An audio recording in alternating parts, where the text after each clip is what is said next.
morning, bro. Oh, what's up, bro? How you doing? I like the LA hat. I like the LA hat. That's a gray, right? Yeah, man. It's tight. It's tight. Oh yeah. Boy, what? This Oh, the LA hat. Oh, yeah. Oh yeah. Yeah, bro. You know, I'm a Yankee. My dad always brought us up as Yankees. Yeah, my granddaddy always says, he's like the only reason I let you rock the Dodgers is because they started in Brooklyn with the Negro League. That's right, Brooklyn Dodgers. Let's go, bro. Dodging them cars, man. Dude, how's everything going, man? How's the little? I couldn't help but think about, like, wow, I was really thinking about how dope this is that you're doing this, because it's like, man, when I was in student ministry, bro, a lot of my middle schoolers would be the ones that the TikTok videos and stuff like that would be scrambling their eggs, bro. Like, and you know, the stuff that's out there, those people that it's like, yo, they sound so convincing, you know, and it's like, nah, bro, you know. So you know what it is, brother? Too many lies out there, too much deceit, too much, you know, misinformation, and people put their own spin on it. Yeah, you know, and sometimes it's just a misunderstanding. Maybe it's not. Maybe they don't have that level of discernment.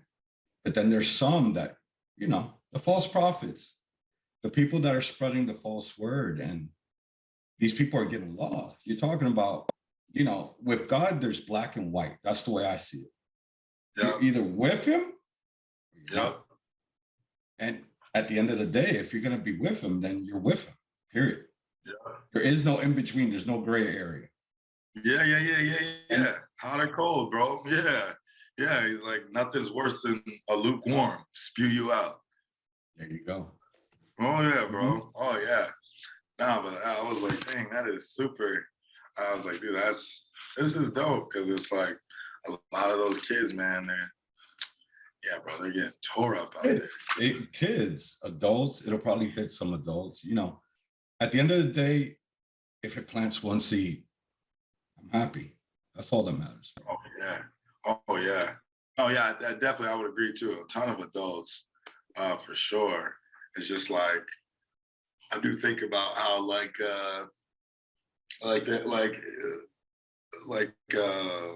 well, I mean, we'll talk about, but like, you know, how in Revelation there's like that. There's like a time where, like, dude, people are just flat out God haters. And I feel like, you know, our generation, our parents, they still like have like some. You know, like, that makes sense. As opposed to like now, like, bro, it's so crazy. Like high schoolers, middle schoolers, elementary, so young. A lot of them are like, nah, he's not real. No, he's not. You know, like, nah, I don't believe in him. You know, if he's real, why wouldn't he save Africa, like help out people in Africa or something? You know, you're like, bro, like, and in truth, we got to get more and more kind of godless, I guess, in order for the usher for the return of Jesus. You know, like, well, it's in Revelations. You know, many will gnash their teeth; they won't accept. Yeah, he could be right there, and they're still going to be like, no. Yeah. And believe it or not, you know, it's written. But you always got to try. At the end of the day, that's our job. Try. Yeah. Keep that one soul from burning. Keep that one soul from going through eternity in the wrong path. Yeah, bro. Heck yeah. I mean, it's like, that's our main goal. It's our main job, you know. Even in like going back, but like, Revelation, 44. Like, well, I was thinking about that, like the ceiling with the 144,000. It's like, their whole purpose was, hey, bro, I'm about to destroy everything here, but y'all go share. Like, no politician, no government, you're not gonna be locked up, no demon, nothing can happen to y'all, because it's like exactly what you're saying. It's like, yeah, bro, the most important piece is like, you need to get out there and share, you know. Prophesy and save the lives, man, because at the end of the day, you know, it's a terrible fate. It's a decision that they're making out of ignorance, you know. And yeah, bro. It is what it is, brother. Let's see what we can do. Oh, hey, heck yeah, bro. Heck yeah. Sorry about that. No worries. Yes. But perfect, man. But no, dude, So how's the week going so far? it's going good, brother. It's going good. I haven't really done much. I just worked on the other topics that I told you I had. The next one up is Yeah, bro. spiritual warfare. You ready? Yeah, bro. I'm like, wow, dog, this guy going in. I love it, bro. The whole point is to touch the certain things that, believe it or not, through all the churches, through my early beginnings, I did not see or hear much about those things. And in truth, I found out more when I got into it, or and even Yep, spiritual warfare, it could be so subtle, depending on yep, what angle you're going, you won't even yep, notice it, you know? yep, yep. Oh yeah, bro. I couldn't disagree with that more, or agree with that more. It's like, and one part of me, I do feel like there's like I think about, yeah, I think it's Peter when he says like, teach the whole counsel of God. And it's like, why would he tell us to do that? And I just feel like it's like, because God knew sometimes we won't always do that. I mean, for fear of losing people in your congregation, like, oh, I'm gonna lose members. And it's like, bro, God said he gonna build this church and nothing can stop it. Let him build, don't be And ridiculous. So, but yeah, dude, I do feel like sometimes we sugarcoat it, bro. Sure, not sometimes, a lot of times, church sugarcoats it. And man, bro, that's even like that. Timothy, First Timothy, Second Timothy, when he says like, people have like desire a tickling of ears, and like, and they're giving folk what they want. I was going through and looking uh, a while back. I was trying to do some sort of like, I can't remember what the topic was now, but just looking for different preachers on YouTube. So I'm looking like all the young cool guys. And it's like, when you're like, look, everybody's really preaching like their own book or something. yeah, I'm and sorry. that I'm and like, and that's the thing. You're pouring honey in the ear. You're not telling them the truth. You're not giving testimony, you know, about why you serve, how you came to serve, what's been your yeah, experiences. And as a pastor, you guys get hit more often than not because you're guiding God's flock. sure. Those are things that have to be brought to light. And, you know, in my opinion, it's integral. It's integral. Because then you sit back and you go, oh, Pastor Williams told me about this. He went through something similar. And then it opens that dialogue too, where they can come to you in confidence and sit there and say, Pastor, this is what I'm going through. Hmm. Yeah, yeah, But if yeah, not, if bro. you never bring it up, some people, like I said, it's tame, so they'll dismiss it. And then there's Yeah, some that are going through it and they feel like they're alone. And that's the worst part. yeah, Because they're not. God's right there with them and they have, and if they're a part of your congregation or any congregation or even family where two or more are gathered, I am there. hmm hmm you yeah, know, bro. and self-deliverance and baptism and all that. It's all a part of everything. Yeah, All bro. of us can do it. Yeah, bro. Heck yeah, heck yeah. Even the little ones, raising them up, Yeah. raising them I try, up, brother. I bro. try. Heck yeah. I So love it, where bro. do you I love it. I well, you're getting love ready. You're getting ready now. it. Oh man, I'm gonna send them to your house. Hey, the more the merrier. It'll entertain my girls for a while too. They're all over the place. Good for me.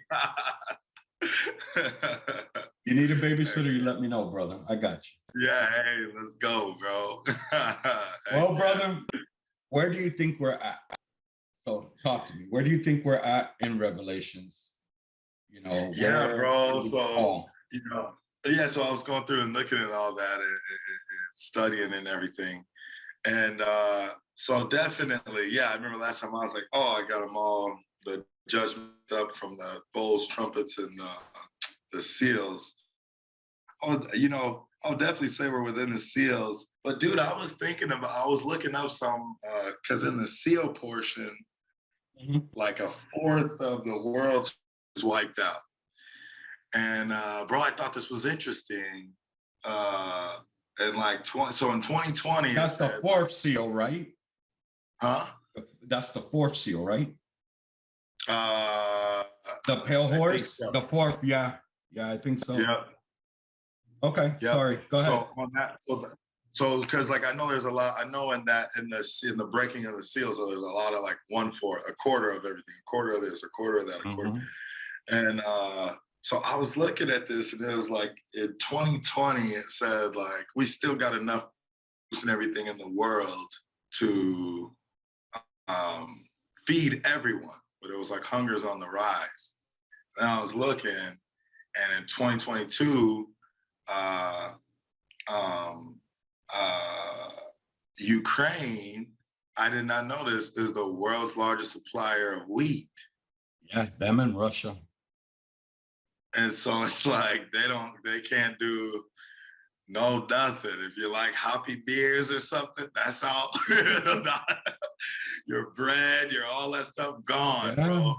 And so I was thinking about that, like, yo, that is mad interesting. Like Yeah. that's very interesting. So, you know, I really don't. I mean, I still don't have like a spot where I like. Yeah, this is exactly where we are within the seals.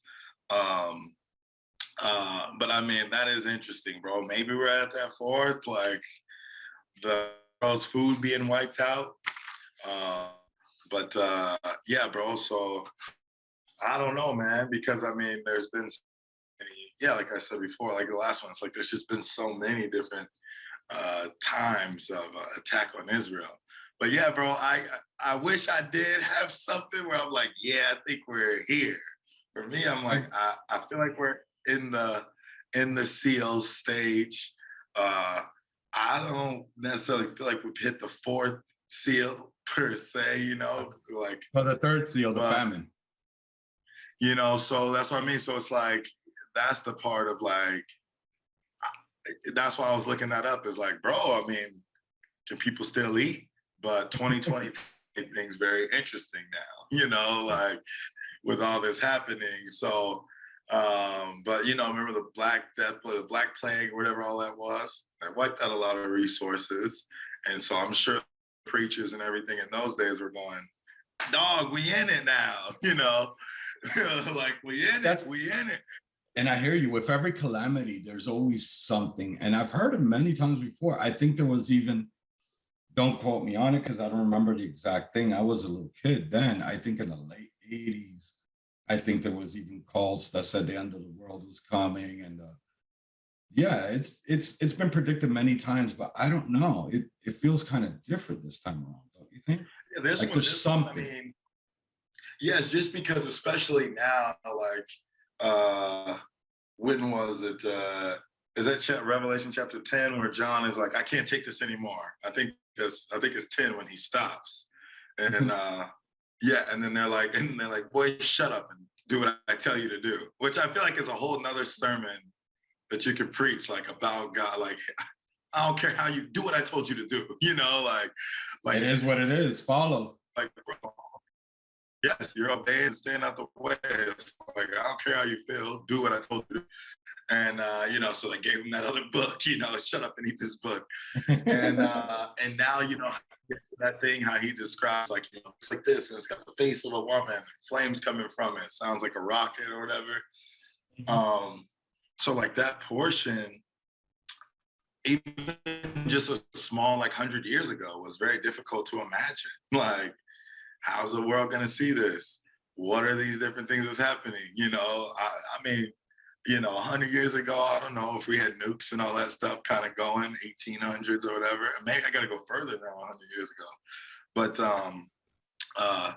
yeah, so I feel like a lot of that stuff that was in the latter half from like 11 on is so. There you go. All right. Yes, sir. But So the third yes. seal, which is the black horse and the rider, and famine. That's where you think we're at. Yeah, so okay, so that's my sorry, I was cut off there. But No I'm gonna go worries. back a few steals because this is one I was thinking about. But that, well, let me okay. Um so okay, so that was the thing I was thinking about was the third. So with the third seal is because like how even with Ukraine, Russia, largest supplier of wheat, and it's like in particular in that day, like so that's your bread, all that stuff being rationed out, and we're not there yet, Right. it is like yeah, it's very interesting. But then I think too like another I don't know, I guess why I'm like I don't really know is because like the first seal is the one who goes out conquering and he right yeah he conquers, he's got all the power and everything, and but it's like yo he's like unstoppable, and we're kind of And surprised over here. rumor Uh-huh. is, not to interrupt, but the rumor is Yeah. that could be already in place with the New World Order. If you notice, all these politicians continue to say it. And that's They've what got it's an interesting concept because it could be that is what the New World Order is. It's conquering, putting us in one world government, It could be yeah. that's one of the rumors. Like, don't get me wrong, there's so many things that could fit that narrative. Some of the things will go through, but so many that it's overwhelming. Yeah. Oh yeah, bro. Oh yeah. I mean, I definitely think the New World Order, that whole thing has definitely something to do with it, especially just the I was reading, I saw one theologian was like, anytime you see beast, just think politics. you know. He was like, think politics, think politicians. He's like, that's what the and he talking about, The symbolism with it. yeah, yeah, just like so whenever you see like the beast comes out, he's like, just think like some kind of political machine. And so I'm like, yeah, the New World Order to me is like this political machine backed by billionaires and trillionaires, that The because like elites. even now it's like yeah, like oil people are running like the White House or whatever, it's like, so like, oh, don't we can't get shot on this dog, we can't get shot up. but I mean, so even still, like with that New World Order, let me make sure I get it right. Because I mean, in the first one, uh, on the white horse with a destructive bow, and he is the beast, the man of lawlessness, so some kind of politician. Um, uh, Dude, actually, I just thought about this right now, like how you're saying that with the New World Order. But this is because, like, a little bit of that conspiracy theorist in me, big I time. know, right? I got a little bit too. I think I everybody got does big a time, oh, little big bit. time, bro. I'm a big time street dog. I'm totally that guy. 9/11 and everything. I'm that guy. Yeah, but no, actually, yeah, like what you're saying, the New World Order, this behind the scenes power, because like whatever, it's going out online, whatever. But I do think COVID. Man, I don't want to sound stupid, but I think COVID was like something like people set up, and that's only because I'm married to a scientist who was able to study this and look at this and knows everything about COVID. And she just was like, oh, this is interesting. She's like, because some of these chains and that, you know, is like laboratory created. And so like that like was made in a lab. So and it's like, bro, that was like it stopped the world. It stopped the world. Like, Complete it shut it stop. down. It Yeah. made it a So complete stop. So, yes. and then And I agree with you because I think we're entering that period of famine now. With COVID, we did see some reduction in foods and stuff like that, but now it's the cost of food, cost of living, fuel, yes. it's through the Yeah. roof. Yes. And Yeah. it's been warned. I think Biden said that we were going to hit some issues with Yep. food shortages. Yep. And I believe it was mentioned many times before through politicians, Yep. stating And then we're talking about the bird flu that wiped out, I don't know how many chickens in Nebraska. There was a bird flu. I know there's a couple places. I just don't want to say it. I remember the Nebraska one, but there's a couple other places. And it's been, I think, 1 point something million chickens have been destroyed because of it. No All way. that adds up, brother. All that adds Yeah. up. Heck yeah. What are them some So payrolls been place now?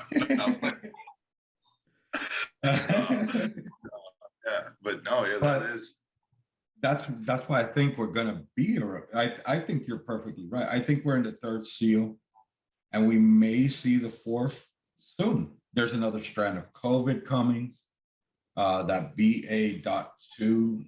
Maybe you know more about it, but I heard something about it because with all the COVID news, Oh, you hear it, but you don't pay attention as much.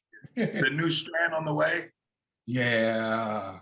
Dude, my wife talked to me about it like a couple weeks ago. Like, here's this new gig, because she was telling me like church-wise, like I don't know, like she's like it seems like it was one of those things that hit the people. It didn't go as planned because people are over it. And she's like, this one may come with a vengeance, like, and It she's like, seems so. yeah, she's like, There's no precautions anymore. Everybody's taking them off. yeah, so it's like she's like, yo, everybody. She's like, a lot of stuff, like it hasn't all been. You haven't seen it run through. Like COVID has been around a long time, a very long time. But this strand with 19, like this, So she was saying was like, she's like, but like, she's like, I feel like it's like probably like this one's something gangster that has not been through the 7-year testing trial period. That's like it could just get gangster and out of control. But yeah, that like so yeah, that part is like, wow, are they already kind of keeping us in place? Because it was like it was crazy at one point in time, like you will be fine if you're outside, but it was like worldwide, not like in one little pocket, one country. So that is interesting because for me, I was like, bro, I don't really. Everybody's saying Putin's not that strong, like he's all talk, I don't want to get into it because in truth, we don't know exactly what there is. But I find it hard because NATO was created for Russia to combat communism and whatever may surmount with Russia or an ally or so on and so forth. Yeah. That's what the unity was made for. And you never know. There's some that say that God has put his divine hand on those people because those people are suffering. Sure. And they're fighting the fight of their lives, their homes, they're at risk of losing everything, even their identity. Yeah, bro. So, my heart goes out to the citizens of the Ukraine. But you never know. Bro. You never know. I that's why I don't really comment too much on that because in truth, I'm surprised that it has stalled. I'm not going to lie. I'm surprised. But at the same token, if God's divine hand is in there with those people, that's why I don't really comment too much on it. I have to get more. I'm a data guy. So if there's not more data into it, I really don't have. I don't have much of a comment on it. So it's true. Yeah. Tell me some facts. I will say too, we got a church in Ukraine. Keep praying for them. They're finally starting to. I know this is going out worldwide, so I won't talk about their location or nothing. But it's like they're finally starting to get hit, bro. It's finally starting to come to them. Yeah. So I will be sending out prayers for them, brother. I will. Gangster, dude, gangster. It's just crazy. And where they're at, actually, but it's like that's a huge wheat community. So it's like farmers.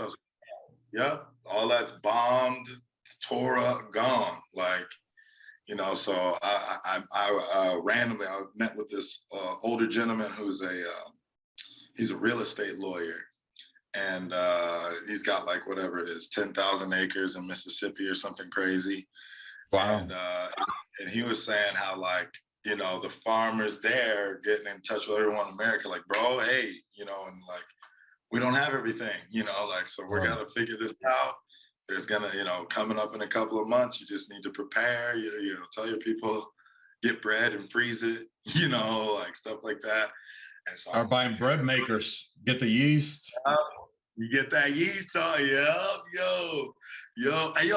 There's a guy at the Coral Gables campus. He's like, I call him, that's what he does, bro. He's a bread maker. Like, so I made a living, everything. Like, fresh bread is awesome, brother. Bro, you know how to make it? I don't. My wife would be the one.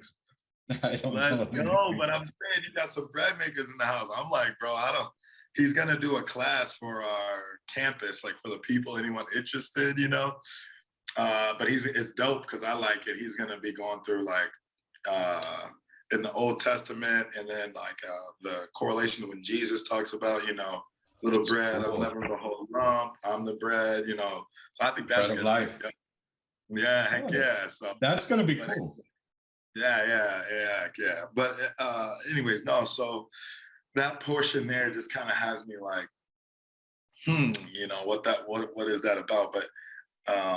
But it is interesting thinking like, okay, probably in these seals. Now, here's also a problem that is presented though, if it is like we are in this third seal for a lot of people who are premillennialism, is because we're supposed to be raptured in chapter 4, when the door of heaven opens up and he says, come up here. I think they make that correlation with First Thessalonians.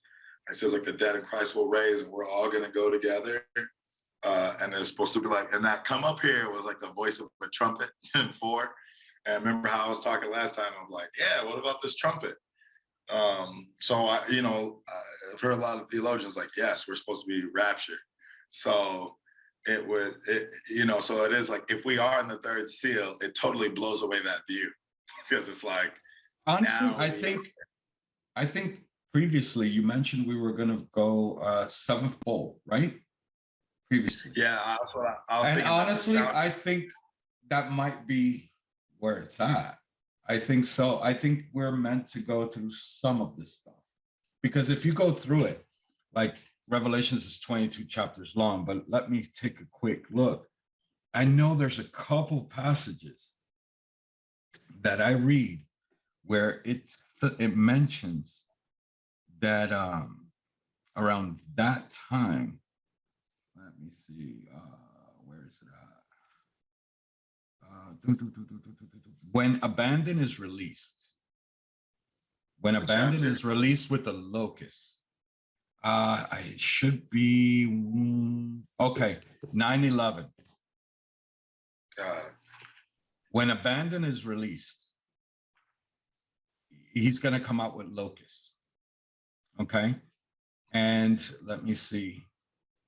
And he's going to be released. The ones that are sealed with the Lord are the ones that are not going to be touched. So I think you were spot on with the bowls. Maybe not the 7th bowl. Again, it's all theory. It's all theory. Mine was the trumpets. The trumpets. There you go. Yeah. The trumpets. I was thinking about 1 Corinthians 15:52, when he says like, yeah, the sound of the last trumpet, the dead in Christ will raise. And that sound of the last trumpet kicks off, yes, then the beginning of the bowl curses, or the bowl judgments being released.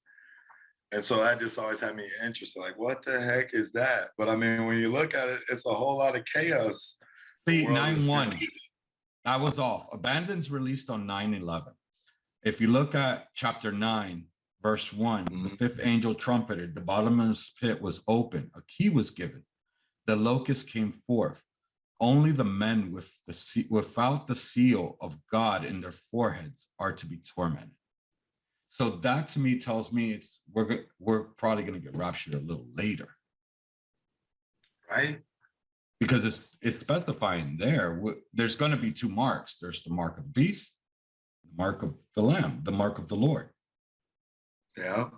And if it states that to me, I don't know. It just screams out to me like, no, a little further down the line, if anything. See, the tormented men will seek death and shall not find it. They will desire to die, but death shall flee from them. That's 9:6. And the fallen angel, his name is abandoned. And the torment in 9:5 will be for a period of 5 months. Yeah. So that right there is the beginning of the first woe, the fifth trumpet. Mm. So Yeah. so I'm thinking it's further along in terms of the rapture. Like I've heard of pre-trib, I've heard of mid. Yep. I believe it's going to be a little further along. We're going to see some of this stuff, which is going to be scary. You would fall into probably, if you're like a further along, it's like you'd be like mid-trip. I think that's where I land, like more like mid, post. Mid to late, to mid, Yeah, a little past the mid, late, but yeah, yeah.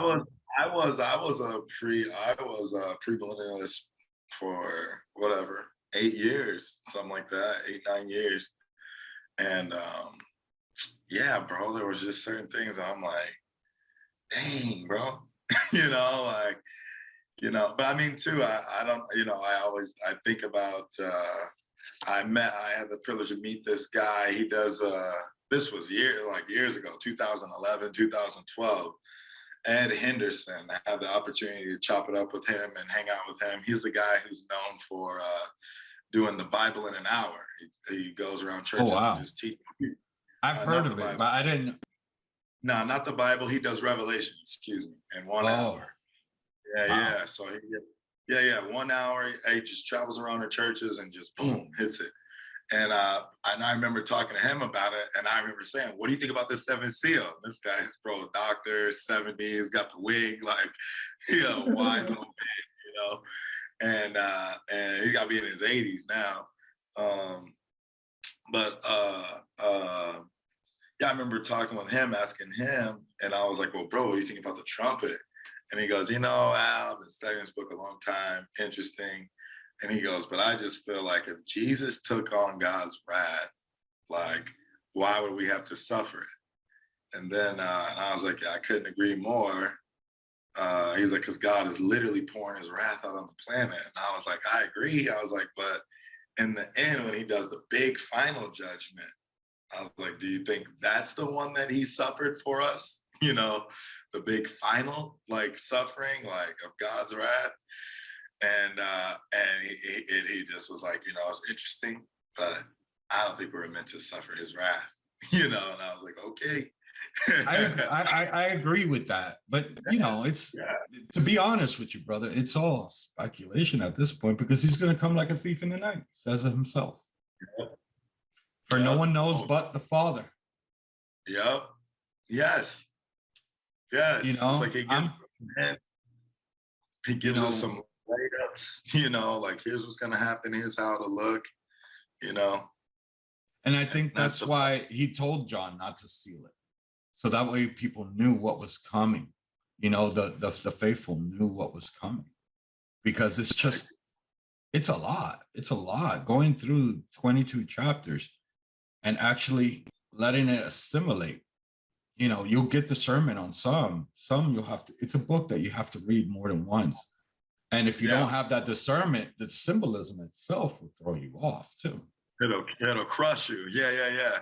It'll crush you. Yeah. My first time going through it years back, I was like, okay, wow, that's, and some of it's meant to be literal. Some of it is meant to be symbolic. Cool. Yeah, like a picture. Yeah. Yeah. And just looking through it, now I'm stronger in the spirit. So I've gotten discernment on certain ones. Yeah. But on others, I'm like, whoa, okay. Could this be? Yeah. Let me ask you something. Let's take it to the beginning. What do you think about the 7 churches? Do you think they're literal, or do you think they're the different church ages, or both? Oh yeah, the church ages. So yeah, for me, I mean, I am more like with everything in the text, really a lot of time literal.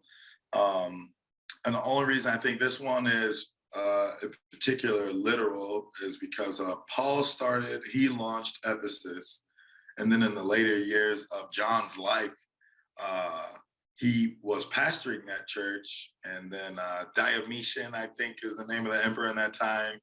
He was trying to kill all the disciples. They found where Yeah. John was, and exiled him to that island. And so when John was there, how the Holy Spirit told him, like, here, write to these churches. If you look, I wish I would have like brought a map or something. In the order that he says the churches is the order of a mailing route that could happen. So Oh, really? yes, yeah. So if you look, yeah, you look at the map, it's like, yeah, it starts with Ephesus. I think the next was Pergamum or whatever. I can't remember my little. And Asia Minor, Turkey area, right? That's where I Yeah. think. Yeah. Yep. So Cool. I think it was literal. I think this was literal, and that the church in Ephesus was to read this whole thing, and then they sent it to the church in Pergamum, and then they read it, and then they sent it. It's like, it's a man. I almost should just pull it up, Like a mail but route. it's a mail route. So for me, I'm just looking at to go. For me, yeah, I look at this as literal. So those 7 Okay. churches are 7 literal churches.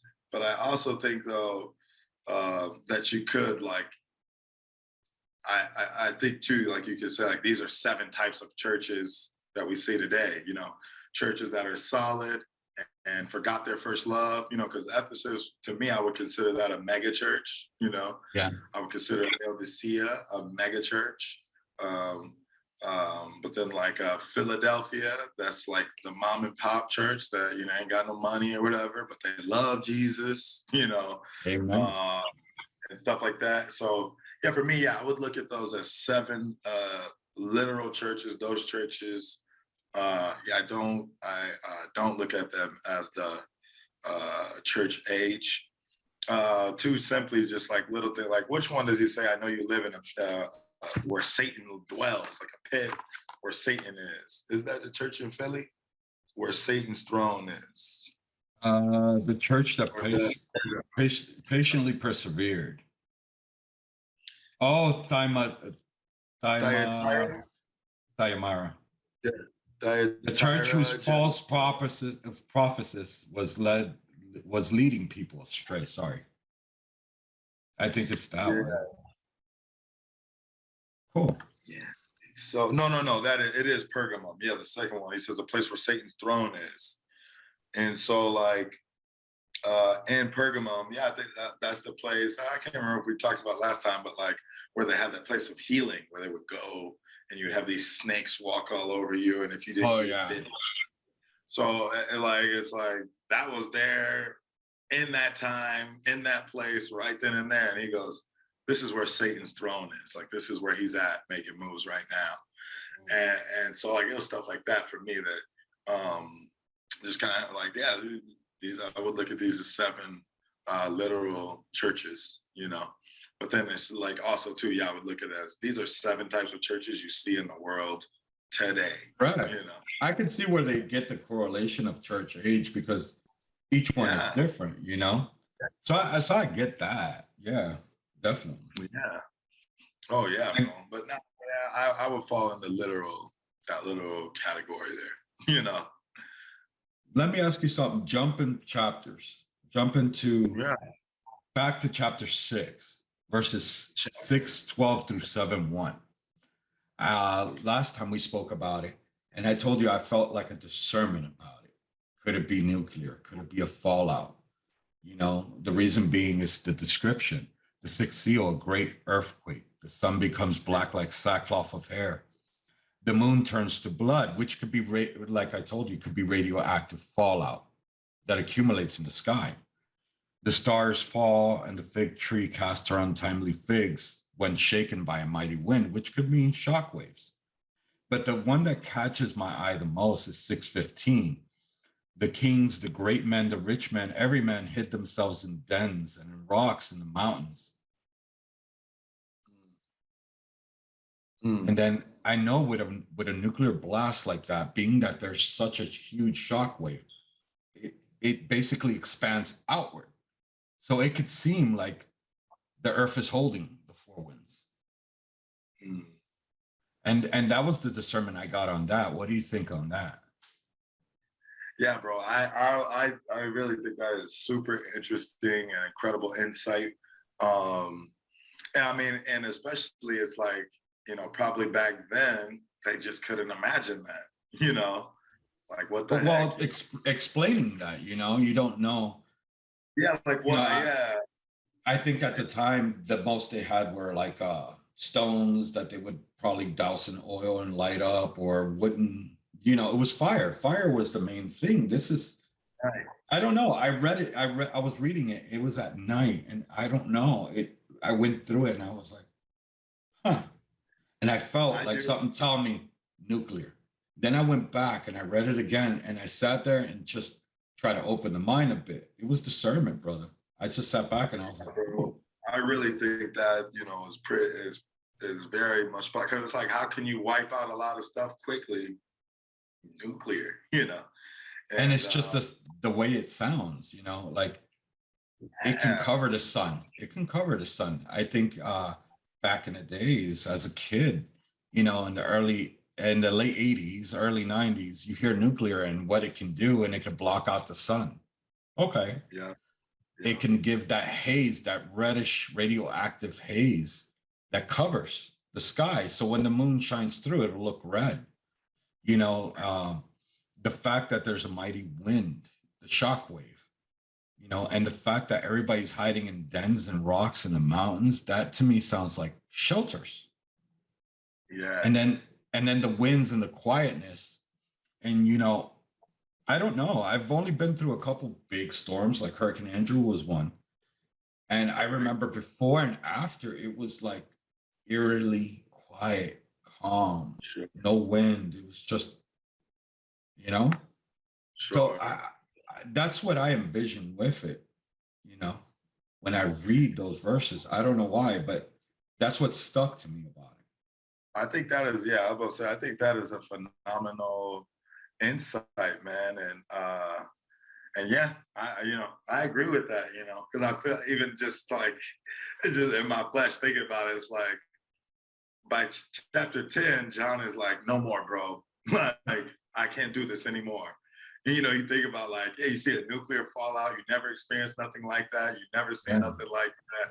So you see that happen, you see all the food, yeah, like, yeah, yeah, it's like, We have video now. We have Google and DuckDuckGo and all those other search engines. So we can take a look at testing images. And I'm just going based on what I remember in my childhood hearing about nuclear fallout and nuclear. And, I'm no nuclear physicist, but I sit back and I remember those things and I'm like, wow, could it be? oh, yeah, yeah. I mean, bro, it is interesting. And I remember when you said that, I was like, wow, it's like I can't unsee it. When I can't unsee it. Like, Yeah, like every when time I read it now, it's like, I don't know. I'm stuck on it. And it only yeah, makes sense, man. yeah, yeah.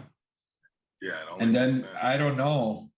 A while back, I want to say for about 3 months, about a year ago, I want to say 2021 was the Cumbre Vieja. A lot of people were afraid with that, which would have taken it to the second Trump, and it was believed by many that Cumbre Vieja was going to be the great mountain burning that was cast into the sea, and a third part became blood, and a third of the sea creatures. This is before I reread Revelations. I honestly thought it could be because that volcano was erupting for, I think, 3 to 4 months, nonstop, brother. Earthquakes, and there was videos, I think, before of Cumbre Vieja having like a weak fault line by the volcano area. So their prediction, the scientists, this was a theory from 2018 or a little earlier, that supposedly that part of that volcano would have slid into the ocean. So when that happened is when I decided to reopen the book of Revelations, because I was like, wow, we're pretty far along if it's that. How did I not Yeah, see the rest? yeah. Like, well, I missed it. Yeah, And yeah. I'm just touching on that just because it's a theory. I know I agree with you. I'm on the third seal, which is way before that. Right, But right. that's what brought me back to the Book of Revelations, because I sat back and I looked at Kumbaya and I was like, "Whoa, could it be? Yeah, yeah, Wow." yeah. Bro, no, I mean, that's dope. I mean, I think with that one, yeah, there's yeah, because it is like there's still some stuff in the seals that had to have happened before the trumpets. It's like it's interesting, and that thing is erupted for 3 months, and some people think that was it, or they think that's going to erupt again. Is that what you're saying? Well, there have been theories that it would erupt again. Thank the Lord, it has not. But during that time, I'm not gonna lie. Like my wife actually had a dream where she believed that could happen. And at that time, I also had a dream too. And you know how dreams are symbolic. I had a dream too of like storms and torments. So I was like, wow, could it be? And I actually sat down and watched that volcano, checked on it 4 times a day, every day for like 3 months till it died out. No But way. I didn't have that feeling. I just did it because more my wife was worried about it. But Yeah, it ties into Revelations. Like a lot of people have been, you know, and don't get me wrong, you're always looking for the signs. The rest of it hadn't occurred yet. I think the famine, if it's true that what our government is saying about the food shortages, I think we're actually more in the third seal. But with, you know, Cumbre Vieja, I'm not gonna lie, brother. I sat back and watched it for a while. hey, yeah, oh, sure, bro. Heck yeah. I'm sure there were many moments throughout our history where people have had time where, we're looking at stuff, I remember when 2000 was coming, it was like so many different things we were looking for, like, bro, there's gonna be a bomb. I2K. Yeah, it's gonna be a bomb, it's happening. So it's like, nah, I mean, that is interesting. Nah, yeah, I should look that up, to see, yeah, if people think that it is gonna erupt. But I just brought that up in passing because I know that there's some people that really believe that at that time, you know. Yeah. And I actually momentarily believed it. I was, like I said, I did it more so for my wife. She felt it. So I was like, huh, maybe I'm Yeah, off. like, yeah, So yeah, let me, like, let me, yeah, yeah. yeah, So I said, let me pay attention to that. yeah. No, I love that, bro. But I'm not sure what that one would be, though. Yeah, that's luckily that's come to pass and it's gone. But you know, just bringing it up because it's a part of Revelations of what people thought. You know, Yeah. let me ask you something. I heard a weird concept about Revelations 8:10, the third trumpet. Probably. Yeah, it's the falling of the great star wormwood, where the water is made bitter. And I believe I brought it up a time previous. Is it a comet? Is it a meteor? I heard an interesting theory that the Hebrew word for wormwood is lanai, pronounced as lanai. It's a female noun, which means bitter teaching or curse, poisonous speech. And I know that wormwood, thinking about it, I went back and I checked in Proverbs 5:1-23. Wormwood is used to warn about adultery. But I don't know. I believe more in the literal sense that wormwood's going to be like either a meteorite, a comet of some sort that's going to be. But it was just interesting that the actual word of wormwood is pronounced lanai and what it means in Hebrew. Super interesting. That is super interesting. One portion of me, let me make sure I get the actual word correct here. And I even heard the theory too that the word Chernobyl, like in the Ukraine, means wormwood, which is interesting. I'm like, whoa, okay, wormwood, Chernobyl. Yeah. Wow. Yeah. Dude, that is. And those are theories, creative theories I've seen and I've heard, and I've sat back and I've been like, Okay. You got my attention a little bit. Okay. Yeah. But I I don't was know. gonna say- When I read it, my thing is I think it's more the literal sense of a great star. I think it's gonna be a comment. I think I'm there, I'm more literal there. What's your thoughts on it? Yeah. So I mean, and we're talking about this is the third seal, right? The third trumpet? Yeah, excuse me. I mean the third trumpet. So one thing I think is interesting. So it says a third angel blew his trumpet, and a great star fell. So that Greek word there is Ashter, which like we Ashter. could, yes, and we could translate it asteroid. So Okay. that's interesting, you know. Yeah, that is. I didn't look at the Greek. I should have. No, I mean just a few of those where I just looked up a few of these, bro. I'm better at Hebrew than I am Greek. But so that's interesting. It's like, yeah, like a blazing torch. I think you had talked about that too. Like, yeah, comet or a meteorite or something, you know, like boom, coming towards the earth like a blazing torch. And it fell in the third of the rivers in the spring of waters. The name of the star is Wormwood. Yeah, bro. I just feel like because this part, the name of the star is Wormwood. A third of the waters became wormwood, and many people died from the water because it made them bitter. And so maybe even if you were to take like toxic speech or something like that too, maybe it's just like because I feel like the further on that we're getting into Revelation, like the people, even after seeing all the madness, like there's not a lot of people going, okay, God, like I'm gonna follow you, you know. I feel like it's probably another way or excuse for them to get angry with God. Or bitterness of the heart. Yeah, bro. Like, why is this like this? Maybe starting to build some of that bitterness toward possibly Israel. You know how like what is it? It says like there's the beast in the land, like how it talks about the woman and she's got the 12 jewels. I think those 12 crowns. I think the woman is the nation Israel. I think those 12 rubies or jewels or whatever in her crown are the tribes of Israel, because it says that woman had a child and the dragon then came trying to kill that child. So and they made it clear. I got a theory on that one too. I got a theory on that one too. Stop, dog. Okay, let go. Yo, so let me. I don't even know. Yeah. No, but go ahead. Yeah, no. go ahead.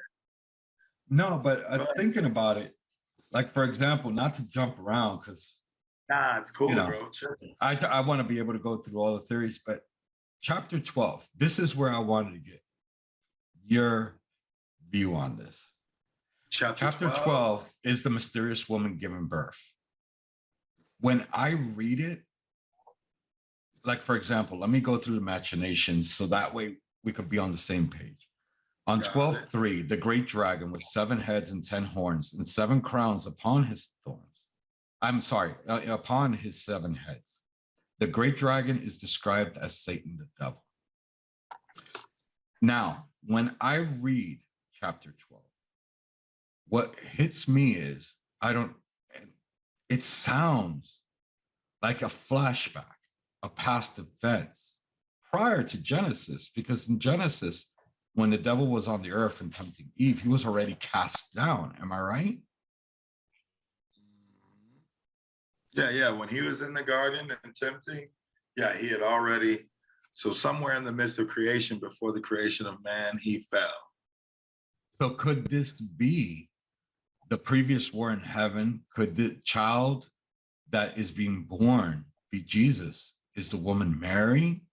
Or is she a representative? Because I have the Sword King James, which is a study Bible. And in there it mentions the woman being the nation of Israel. But it could be.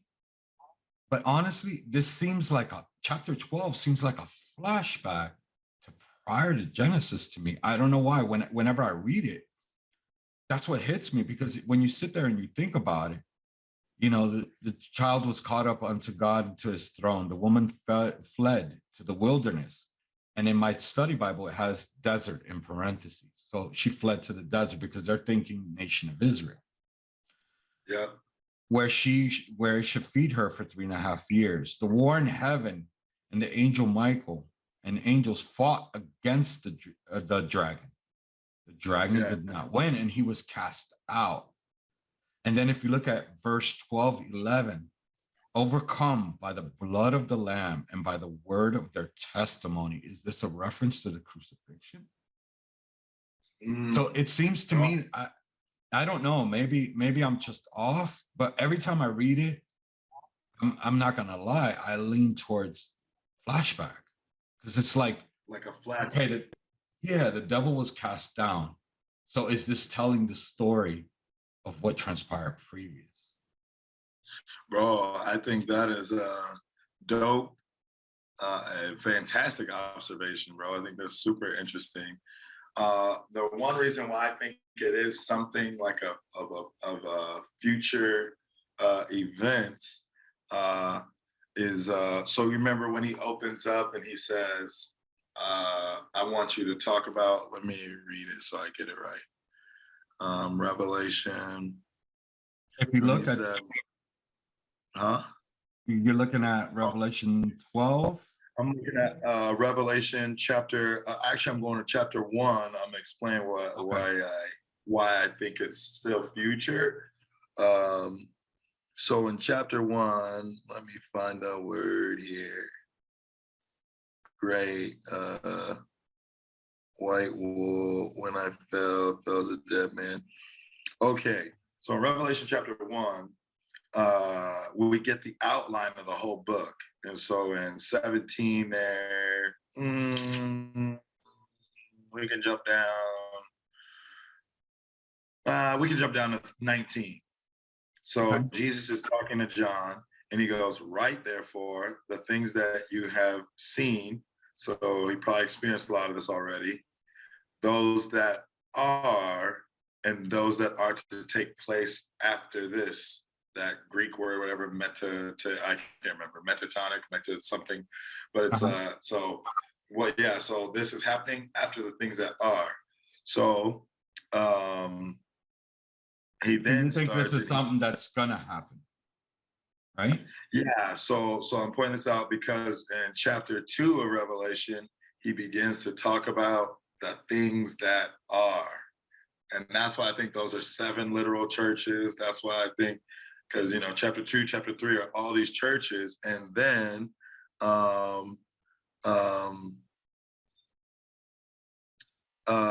in chapter 4, after talking about everything that has happened, he goes, after this I looked and behold, standing open the door, the first voice I heard sounded to me like a trumpet. He said, "Come up here and I will show you what must take place after this." That meta, whatever the heck. So then he goes, "Come up here, and now I'm going to show you what's happening after the things that are."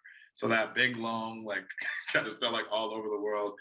For me, I'm like, I think now from, that point really on. 6, from chapter 6, really, because 4 is, he gets up there, he sees it. 5, who's going to open the scroll? Here's the Lamb, And then, so 6, he begins opening them. Then 7, they take a pause, they seal all the people. And so I feel like that's like, this is all still looking at all the way from, I guess, really 6 on to 19, I'm saying all the way to 22.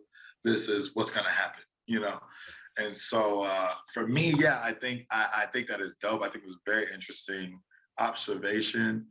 But I look at that as this is what's to come. This is comes to pass. Yes. So that I don't know. It just sounds like, to me, it sounded like a flashback, something that occurred. Yeah, and what gave me that impression was the dragon being cast out, falling from heaven, right? Yeah, and I'm thinking to myself, wait a minute. In Genesis, he was already cast out. Yeah, like what's happening here? And so one portion, for me, one portion, because in Job, you know, he asked Satan, he goes, well, where have you been? You know, and he goes, well, just walk around the earth. But but I think like we read it so fast, like don't miss the picture. He still can go to heaven. You know, this fallen angel is still going up there. And, you know, he has to report to God, like, well, can I mess with that? You know? Yeah, And so I feel like one person could be like, yeah, that's like, you're not coming up here anymore. You know, like, I get it. like, I get it. done. But I mean, yeah, bro. Nah, I think that still wants to take place. But that is interesting, bro. That's very interesting observation. You know, because of the language and everything that is setting that up. Because it is like that is one of those things where it's like, what? You know, like Yeah, it feels like it kind of throws you off, and I'm like, yes, because it starts to And- feel like Isaiah and Daniel, where they're all over the place. Like, is this like a Quentin Tarantino movie? Like, you start at the beginning, you put it at the end, and now you're in the middle, flashback in the middle of the movie. yeah, True, yes, true. bro. Yes, and especially that language. I'm gonna look into that a little more further, but I do feel comfortable saying I think that is That's something that's coming. a future thing. I do feel comfortable in saying that, but that is very interesting, bro. Because are we introduced to the prophets yet? Yeah, they show up in 11. When do those prophets show up? They show up a little further in chapter 13. But let's jump back because I don't want to miss it. There's so many different conspiracy theories, and I want to clear them up. Like, for example, with the second woe, chapter 9, verse 21. Neither repented of the murders, sorceries, fornication, or their thefts. Now, the word sorceries, translated into the Greek, is pharmakia, which means the use of medicine, drugs, or spells. In the interlinear, the word pharmakon was used, which means remedy or poison, is listed in, I'm sorry, I'm repeating the same thing, listed in the interlinear Bible. What's your thought on that? On pharmakia, being that it's considered in the Greek a sorcery. What is my thoughts on that? This is 9 we're in, right? Sure, correct. It's chapter 9, verse 21. And where it says sorceries, it would be pharmakia, the word pharmakia. And the interlinear, it shows pharmakon, which is the same word. And it's said, when I've looked it up, it said that pharmakia is the origin of English words for pharmacy, pharmacist, and pharmaceutical. Yes. And so 21, let me see. What was this again, bro? It's the second woe. And it's after, okay. Yeah, and it's not chapter 9, verse 21. Yeah. And when I look it up in Strong's Concordance, the meaning of the word pharmakia, that's the definition I get. Use of medicine, drugs, or spells. And so I think that's interesting because I mean, we like, you know, it was like, you know, you felt like the hippies like were ones that was like, yeah, we're doing it all, you know, LSD, let's get They were everywhere. Yeah, but now I do feel like it's even worse than that, you know, like they're starting on drugs and everything so early. But I'm sorry, bro. So what was your question with that? Do I think that's drugs? Yes. You know, Yeah. yes. Like, yeah. No, I think. Well, a lot of them have tried to make the correlation with that and the inoculation, if you know what I mean. So, and with that comes a whole bag of different conspiracy theories and claims. But you know, that's why I caught my eye in the first place, because when I heard that the word actually translated to that, I said, you know what? Let me go down the rabbit hole. Let me take a look, and it's actually pretty correct. You know, it's not. Yeah. No, yeah, bro. I don't disagree with that. Yeah, especially you see it now. It's like, drugs are just, yeah, they're rampant everywhere. You even think about like, And they provide back doors for the enemy, you know, drugs with their uh people that try to leave it with the withdrawals and everything else. Remember, anxiety, angst, all that stuff is not of God. That's of the enemy. yeah, oh yeah, bro. So I could I see mean, where pharmakia can, not all pharmakia, because don't get me wrong, I have a headache, I'm gonna take Motrin. right. Yeah, of course, yeah. So that's, But but I think there's something powerful in what you said with like spells and stuff like that. I think like, so it is like, yeah, okay, yeah, I got a headache, take Motrin, take an Advil, you know, you break your leg, you know, like whatever you, yeah, okay. I think it's that some of those things that are, I guess I can't even say it, but I mean, the heavily addictive kind, I don't, you know, like, yeah, you know, yeah, that kind the of stuff. codeines, the Yes, you know what I mean? yeah. Got the what are you know, the soccer moms, you know what I mean? Like popping that Viking at 9 o'clock with a glass of wine, you know? Oh wow. Yeah, that Yeah. right there, that's a totally different level. Yeah, I've been in a lot of very interesting counseling situations. Let me just say, cats is rich and like their pills, you know. So, What yeah, do you bro. think? Did you happen to hear anything yet about the third temple? How it's being planned to be built? The third Jewish temple? Yes. And now What I about? believe that they're allowing the Jewish to pray. Before they weren't allowed to pray on the Temple Mount because of the Golden Dome. Oh wow. Oh yeah, the Jews cannot. They're allowed to pray on the Temple Mount now. Yes. Before they They were are ushered now. out by police. Yeah. What are your thoughts on They can that? pray. Because that would fall under chapter 11. Bro, I think that's very interesting. I did not know they could go up there and pray. I still think those two prophets, I mean, I did not know that's very interesting. And the fact that, I mean, in chapter 11, I know that was where I get mixed up. I know that's when the, that is when the two prophets come. And so like, and how it talks Yeah. about all of Israel. Huh? Go ahead. No. But I I just was think about, listening.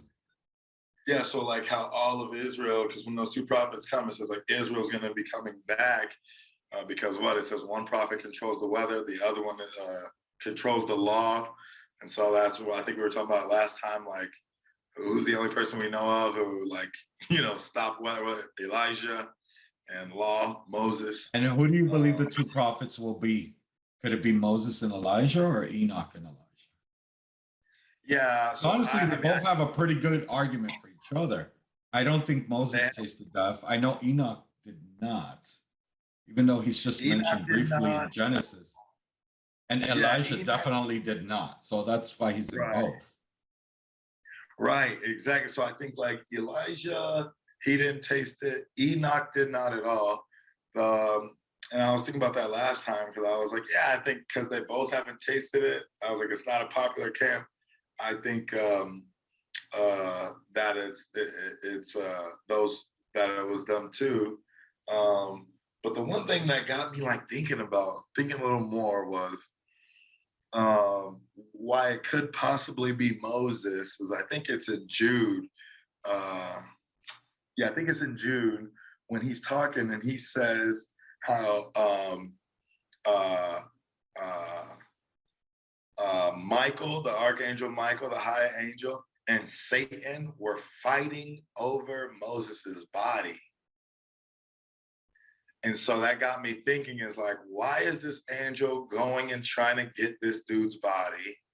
And why is Satan like now fighting over Moses's body? And then you think about in Revelation, these two prophets come out of heaven, you know, and their bodies, like these men come out of heaven in their bodies. So one portion of me is like, Michael's like, my boss needs this, you know, like for the He's not done future. with that. Yeah. So that's what like got me thinking is like maybe that is Moses. I mean, everybody looks at Moses as like, hey, he's the lawgiver. You know, people who don't. I mean, yeah, I'm saying in the Jewish circles, all of them like, oh, the great Moshe, he's the man. So that's why I was like, yeah, maybe I would change on that. I definitely got Elijah. I feel like Elijah's one, the only prophet I can think of who controlled weather.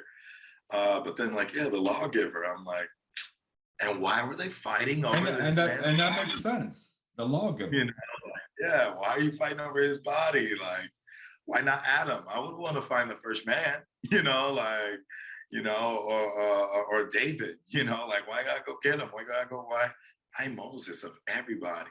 I mean, he was the boss too. Why not Abraham? Like he started the nation. And so that got me thinking, bro. So I think the two prophets for me now, I land in the camp of Elijah and Moses. So like now, yeah, like going forward with that, I think the reason too, I think Elijah and Moses is these cats are the most popular, extremely popular. Condemnation. Yeah, Foundation. Yeah, bro. Yeah. And like in the Hebrew culture, because it says like Israel will start coming back to God. They're gonna start coming back in that area. And so it's like these guys are preaching in the streets in Jerusalem. And so once you started saying like that they can go back and pray in the Temple Mount, it's like, wow, that they can at least go on the mount and pray. That is interesting. Like, what if these prophets are in that area, they're preaching, and people are coming back, seeing this, they're going there, they're praying in this area? Like, bro, that's interesting. The other theory that I brought up last time was I heard a theory that they believed that the two witnesses could be the Old and New Testament. Now, that's just one that I've heard. It sounds sound, but the fact that honestly, I think this, Revelations 11:3, the two witnesses, I think it's more literal. I think we're actually going to see, and just like you were saying last time, there was people taking, with camera phone and smart tech. Yeah.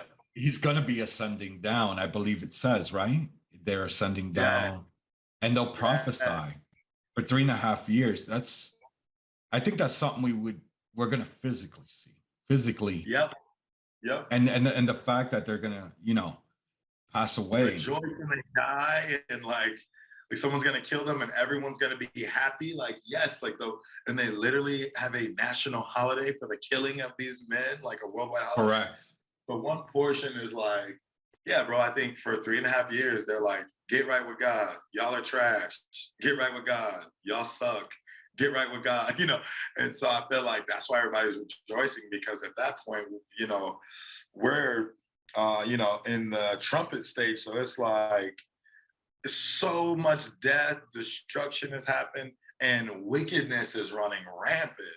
And so I also just feel like at this point, yeah, people are 100% God haters, besides that 144 sealed who are going and trying to tell people. At this point, everybody's God haters. So when they kill these dudes, like, I feel like they will celebrate it like a Nosama or something, kind of thing. Or like, yes, we finally got rid of these dudes who are hating on us. It's like in Chronicles, or I think it is, when that king, he goes, bro, don't bring that prophet in here. He never says anything good to me.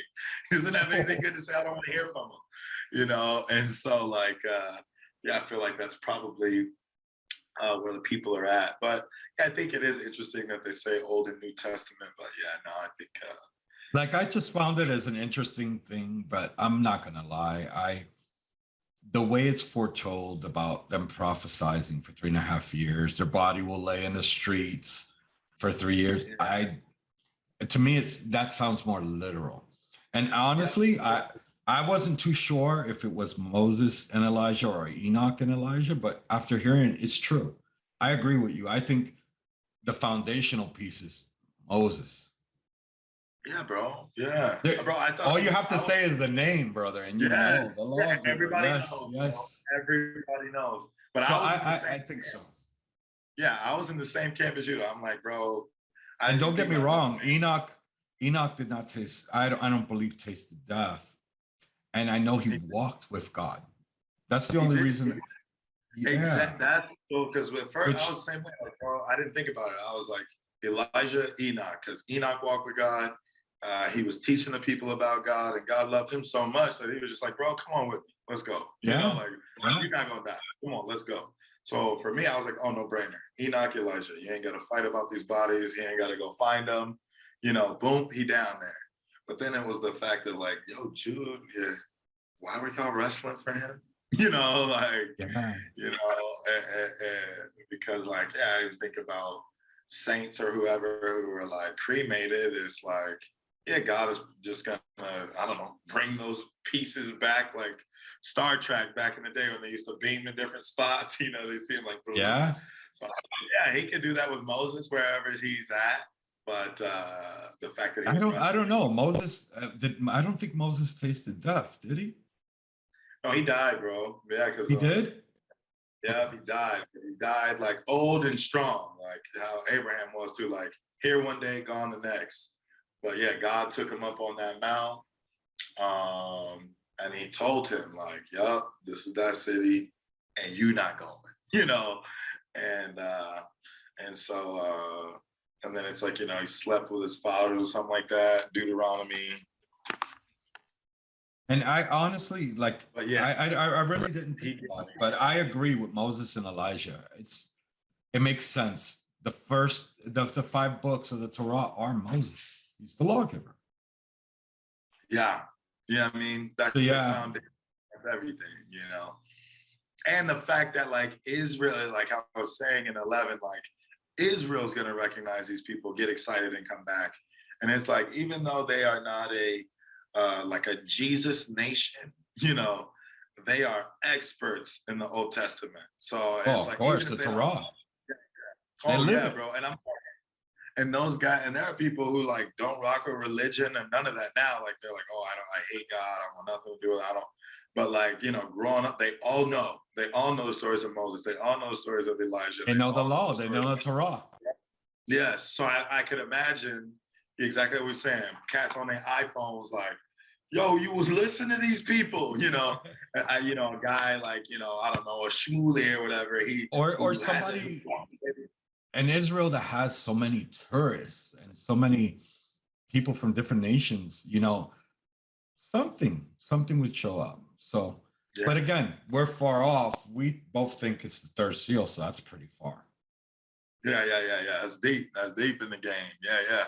Heck yeah. So, jump into chapter 13 now. The Antichrist. 13. I don't. Yes. When I read it, I don't know why. I felt that it could be more than one person for What's some that? reason. The Great Red The Dragon? The Antichrist, the reason why is I'm looking at the verse now. Let me see. The beast is that of a leopard with like feet like a bear and mouth of a lion. The dragon gave him his power. And then I don't know, it just sounds like it could be 2.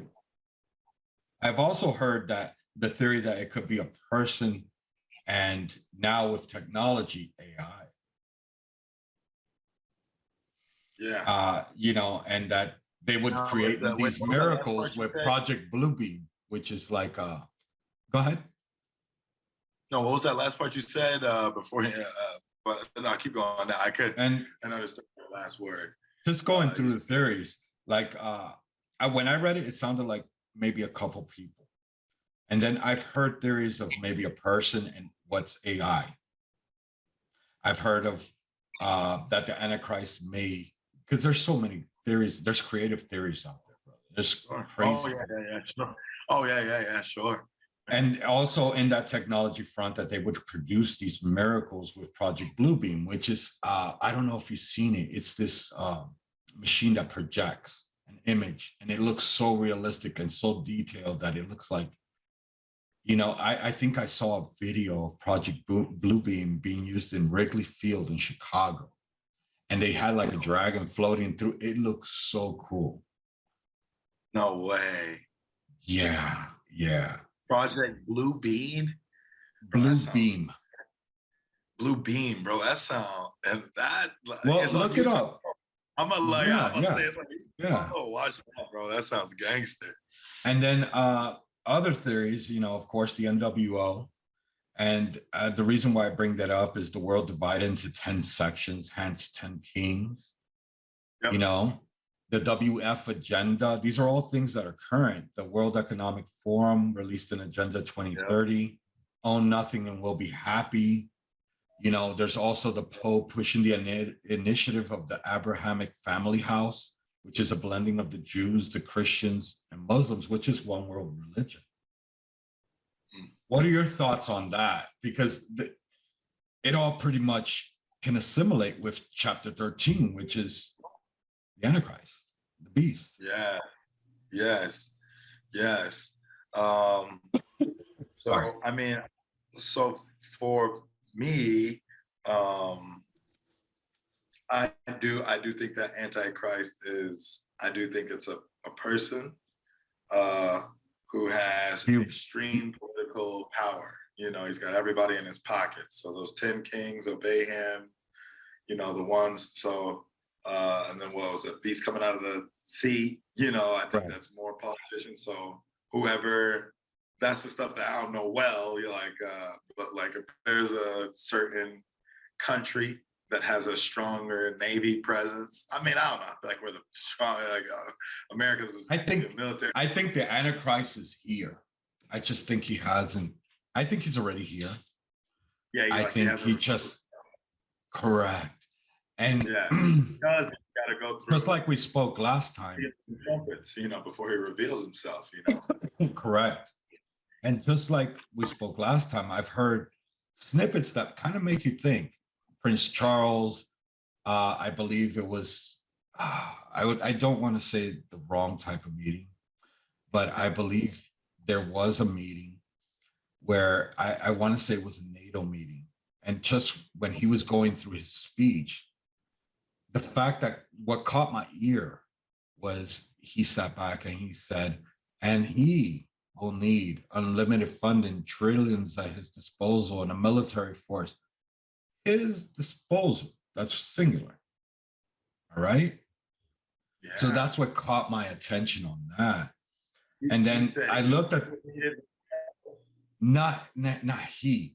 He said that this person would need a military force at his disposal and would need trillions. And it sounded so specific, like one person. I sat back and I thought about it and I was like, wow, that sounded pretty singular. Yeah. Yeah. And then I glanced at the World Economic Forum, the Agenda 2030, and the world is divided into 10 sections with 10 chancellors. So could that explain the crown? Sure. And that's why I originally, like when we spoke a while back, I was like, wow, could it be the NWO? And that's what you hear all the time. Biden said it, I don't know how many times. I know he recently just said it. Other heads of countries have used that same terminology, a one world, a new world order. Yeah. And you look at it and the Pope pushing a one world religion. Yep. Yep. I don't know. I think all that pertains to chapter 13, you know? What's your feeling on it? No, bro. I mean, I couldn't agree with you more. And just hearing to it, because I'm like, yeah, I mean, if you think about it, 2030, so that would give us right now, that would give us 8 years until we hit that piece. And, you know, you think at this point, that 7-year period, the tribulation, you know, the 7 years where we have the 3.5 years of peace, then the 3.5 years of chaos. It's like, and if by 2030 everything needs to look this way, I don't know. That's all speculation for me. Well, I'm like, dog, we're about to hit that 7-year gap when all this stuff could like happen, where that could be set up by then. So like, that is interesting, because I know one thing, like NATO, I think it was NATO. My wife was telling me about this. So they practiced for a pandemic the year before the pandemic. Just like, oh, we should prepare for one. And then the pandemic happened. And then in 2021 or 2022, they were like, we need to prepare for The next one. Yeah, a Oh, the cyber cyber. pandemic. And they were just like, yeah, let's prepare for a cyber pandemic. And it's like, yeah, that would knock out a ton of resources. Well, imagine no money, you wouldn't be able to buy anything. What doesn't run on the internet of all Dog, things? dog, and especially now, and you could easily control a lot of the people. And so that's one thing with my wife. She's like, dog, like kind of freaked out about like they practiced the last one they were talking about, like, let's just have it set up. And then it happened. Like, you don't think somebody set these up? So don't come after us, government. Actually, no, I'm worried. We love Jesus. You can do what you want to. We're not supposed to worry. We've got to leave it in his hands, no, right? But so anyway, yeah, bro, I don't know. I couldn't agree with you more. I mean, the fact that those things are all public knowledge being set up.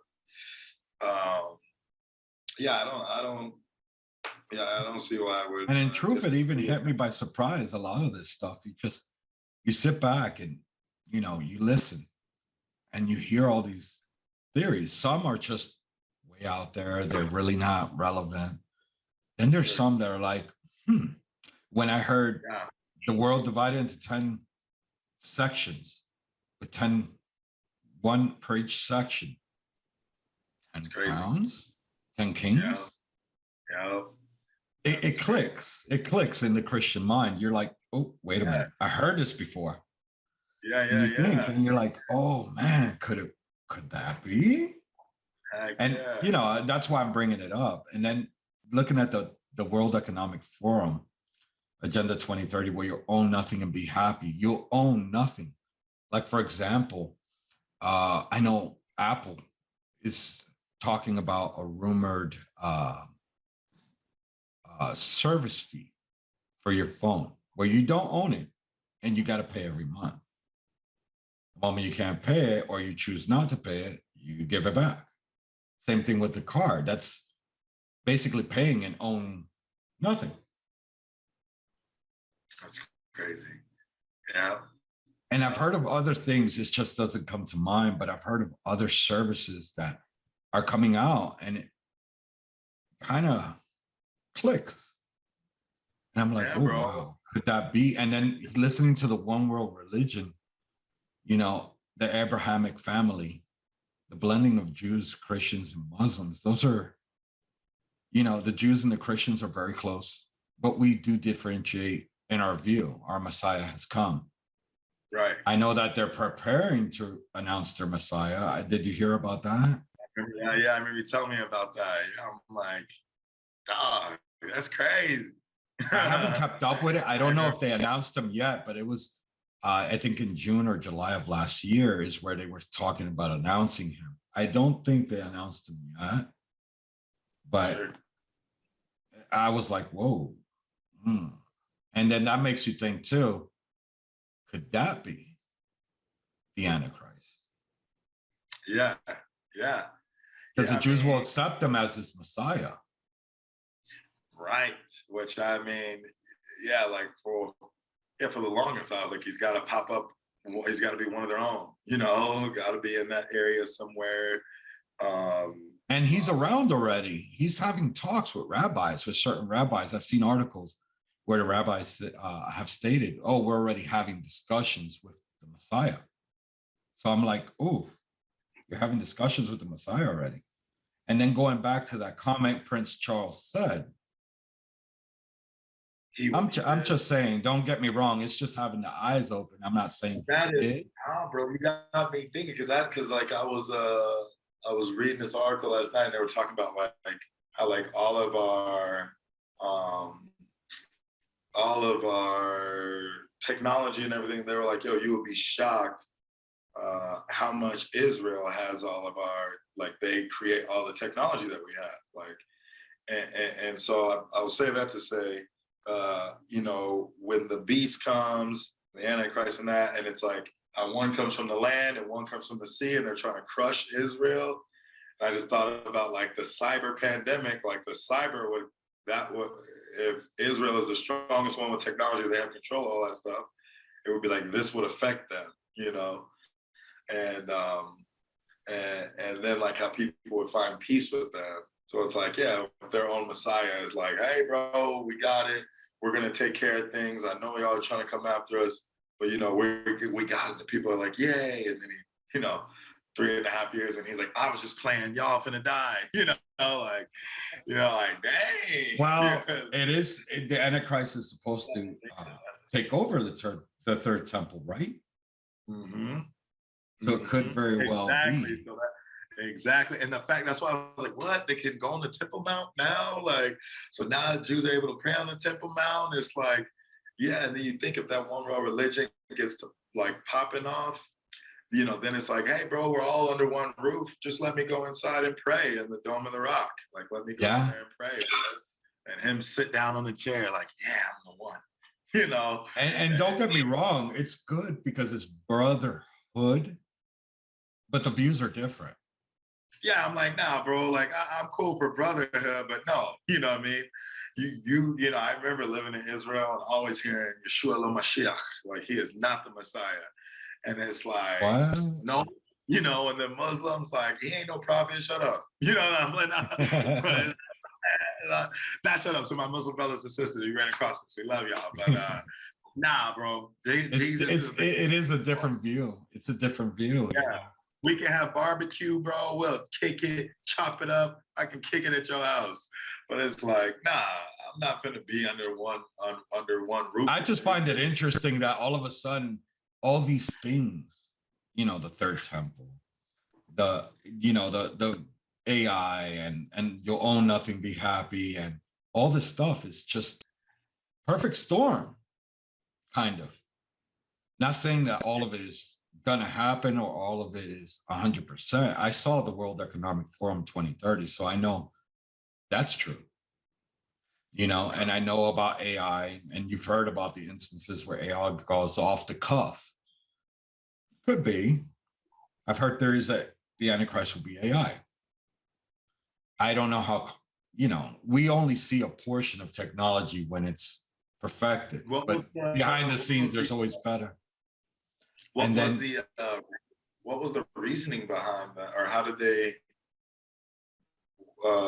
what was the explanation? The only reason I'm asking, because it could be interesting, because it's like Satan, I don't think he's living in that Antichrist. He's like meeting him in back rooms and coaching him, like talking. Very well be.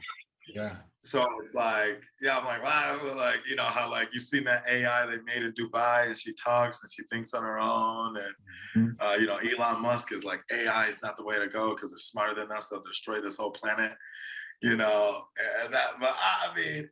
There's so many theories, brother. It's like, I do wow. think it's a physical person, but that is one that's interesting. A physical person with AI or just a physical person. I think it's a physical person. Now, I believe he'll use AI for his means. Oh, sure. I do agree with that. But I think it's going to be physical. Yeah, I'm about to say, because even our phones are considered AI. So, yeah. So it's like, because, it learns you, it knows you, it's got your, gets your face. It's kind of and the scary, whole debate. Like, with transhumanism, the whole debate, No, tell me. Well, transhumanism is basically when you can be considered a cyborg because of how often you use your phone. Your phone is an extension of your retina. Yes. Well, imagine having that technology in you. I know that Neuralink, and there's another company, I can't quite grasp the name right now, that's actually in human trials with the microchip in the brain. I saw one my wife was talking about with the phone. They put a chip, and I guess it would be like, so in here, your ID cards, like on your forearm, your ID. Which some say it's going to be the mark. Now we're jumping to the mark. They say the mark. Crazy. Well, most Christians I've spoken to have believed that it's going to be an actual physical chip. Maybe a microchip with RFID capabilities to communicate. Yeah. And they believe cryptocurrency also can work with that technology. So it makes sense with the NWO, that being a mark. Yes. Some believe that the beast system is already in place, and that one of the beginning stages of the beast system was the internet. I've heard that theory, which, if it's a chip and it works with RFID, it has to work in unison with the internet in order to have that information flowing back and forth. Oh, sure. Sure. Heck yeah. So, I think, I've heard some interesting theories on that, and now that we're on the mark, what do you think? Is it going to be a physical or spiritual thing, the actual mark? You think it's going to be a physical thing like a microchip or a branding or a mark? Or is it something spiritual where our hearts become bitter and we just turn away? yeah. Or both? No, so for I mean, yeah, I think definitely our hearts at this point a lot of people's hearts at that point will be hardened. But for me, actually, I think that mark is a real physical mark. I'm trying to find the verse here why I think it's something physical, like something real. The mark is chapter 13, verse 16. That's where I'm missing. Yeah. And just to hit on the one world religion, I think on verse 13, 15, the verse prior, it said, had the power to give life unto his image, it spoke. Those who do not worship will be killed. I don't know why that to me screams one world religion. Yeah. Not necessarily this Abrahamic house, not necessarily. You gotta get time for that to see where it goes, but that did scream to me as a one world religion. You're going to worship or you're going to die, which is in Revelations. Yes, I was about to say. I mean, even if it's not that thing we know, everything has to kind of come together peacefully. Like, oh yeah, we're buddies now, and so that is very. Yeah, I couldn't agree more. Agree with you more. Here's what I wanted to say. Well, I think it is physical, and I think going back to like how you were saying, like, yes, you can die if you're not involved in this. If you don't have that mark and everything. Yeah, we'll be persecuted for it.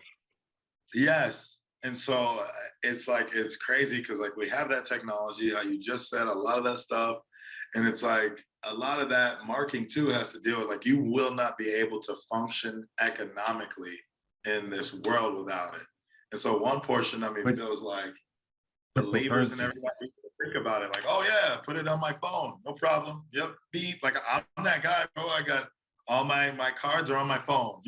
Beep, beep. Anywhere. Like when I was in Arkansas visiting my parents, I have not seen my debit card in years. Like I don't know where my physical debit card is. Like, yeah. And at first, nah, bro, I'm not about to be on that. I remember talking to my dad, like, bro, I'm not paying stuff online. I still drive up to, where I pay the lights and power. I drive to the place and give them my money, like I wasn't doing that. But my dad was like, bro, it's a convenience everybody, they already got you on the internet. Like, just do what you need to do anyway. They already got your information. Don't worry.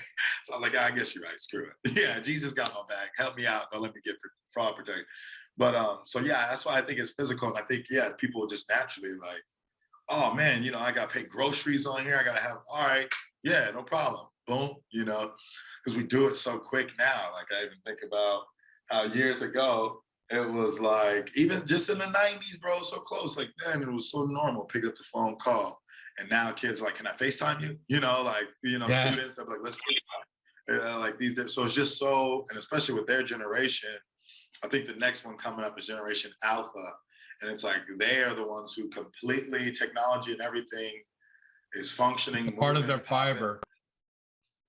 Where it's like, so if the government goes, hey guys, we're putting your cards on these and these chips and, oh, dope, bro, my phone can be like on me at all times, or I can, press a button in my ear and see it in my face, like Ready Player One, like I'm down, So yeah. I feel like, I do think like, yeah, it's physical. And that might be the ignorance that's mentioned in Revelations. We'll look at it as just a helping hand, not knowing what we're doing.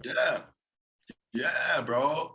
Because because you got to think too, a lot of people are getting they're gonna be further away from this. Like you're doing this podcast because you're going, no one's really reading Revelation like this. So it's like, Right. yeah, people aren't aware of the truth, like how you're saying that everything you do, it's like they're just not aware of the truth. They're ignorant, whatever. Like no one's saying, oh, a mark of the beast. Like, what you talking about, bro? It's a chip. You're like, how dope. I'm having my phone on me at all times, And charged that and could all be a that. downfall. That could be a downfall. Yes, because Let like me ask you we, another question. yeah, go ahead, go ahead. No, go ahead. Go ahead. Finish up. Finish No, up. I was your just gonna statement. say we like our generation, like we see it as like, bro, I'm not trying to have this thing around me on me all the time. It was like Generation Alpha and all them, like, oh my goodness. Never like the charge never goes away. It's always charged.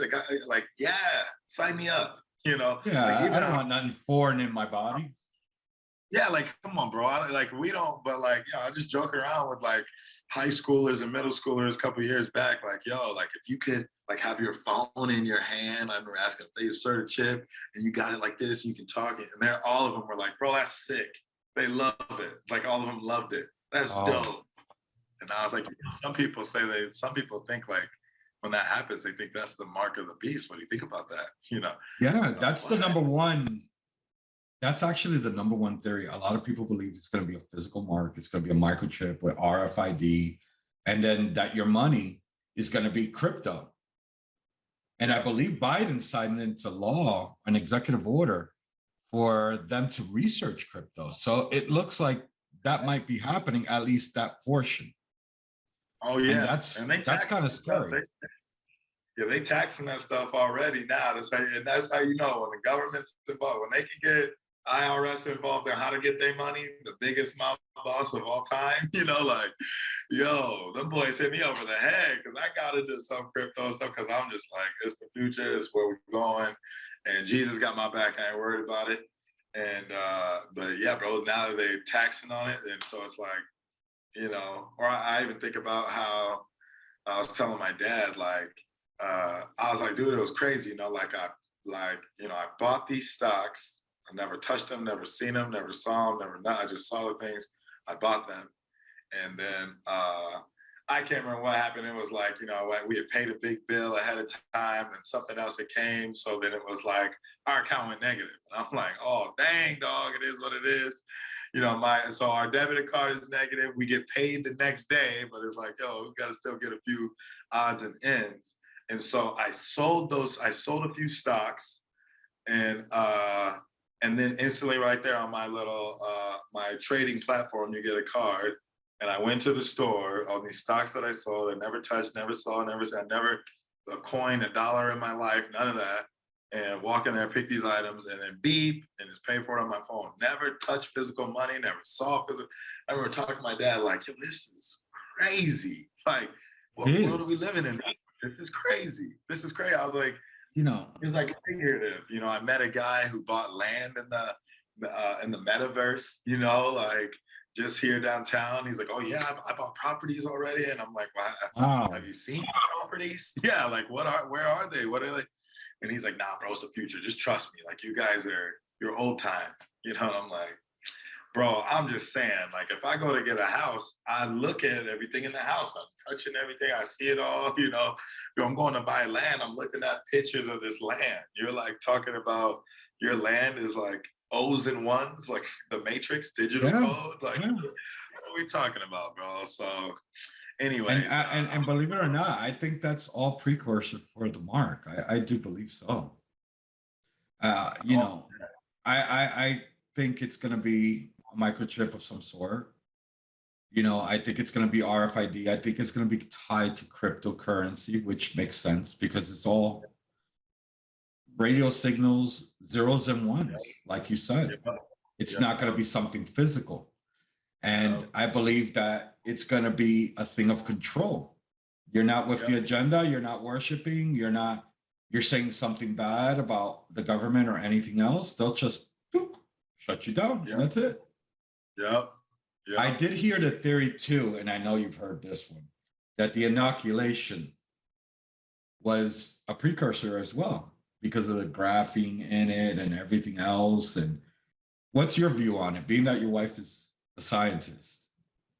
Yeah. Bro, I mean, so in the science realms, like that kind of stuff, I remember her trying to explain it to me, and I'm just like, I feel like I'm too stupid to keep up with what you're talking about right now, girl. You know, so you probably would have more of a formulated view on that than I would. But for me, just still too, I think also like going back to the SEALs, I'm like, is there Yeah, stuff set up for it's us? a little further ahead. Yes. I think it could Yeah. be, I think it could be What are your something to thoughts about it? condition you. I think it could be something to condition you to get you in line to start accepting these things. But do I believe it is the mark? No, no.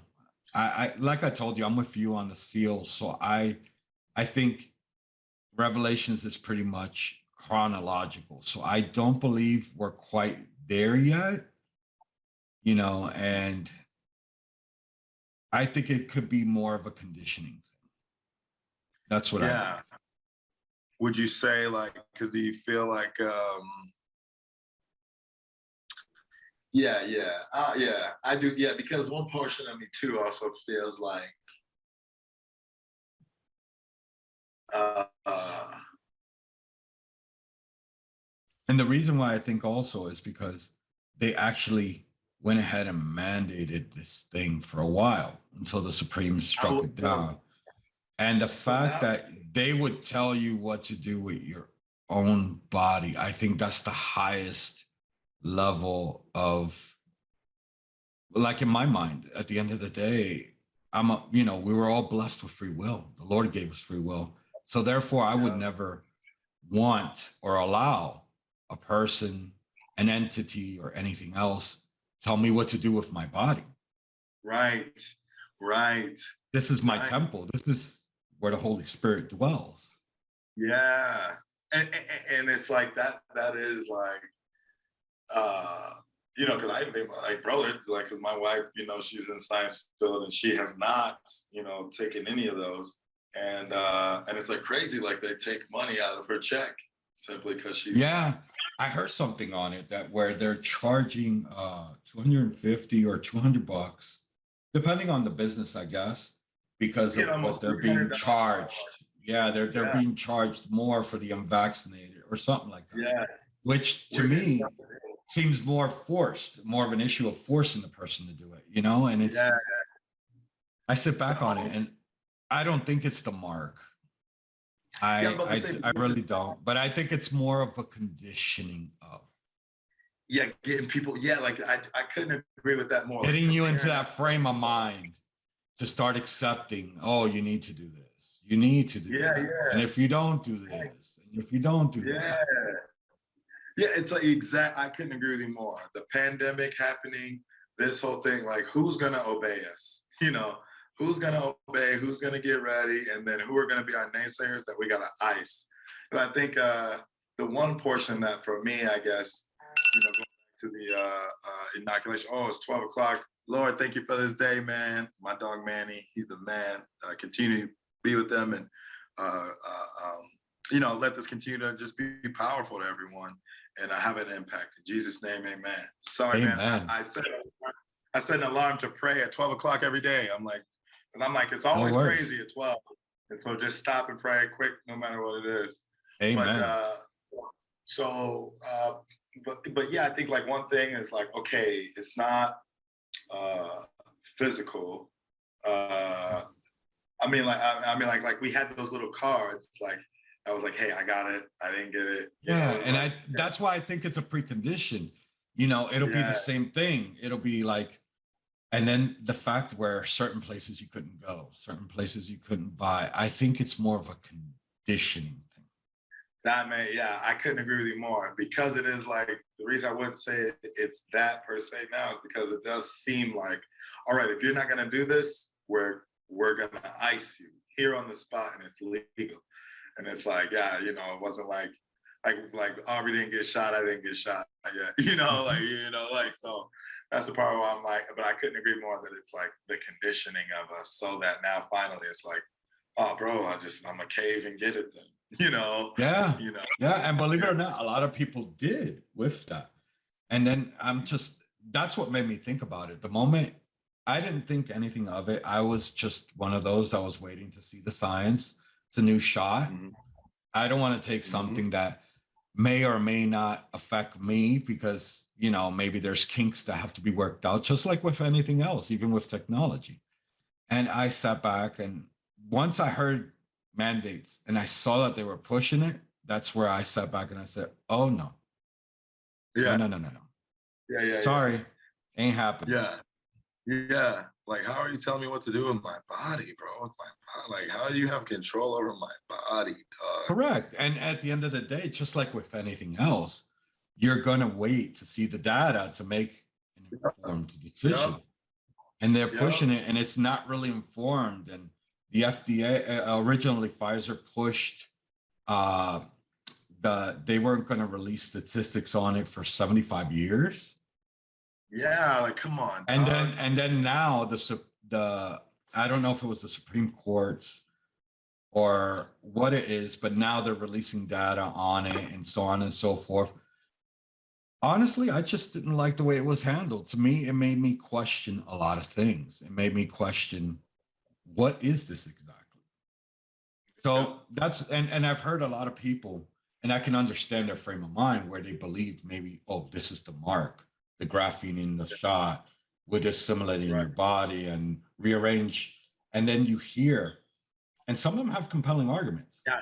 Like I've heard, yeah, the fact of it changing your genes.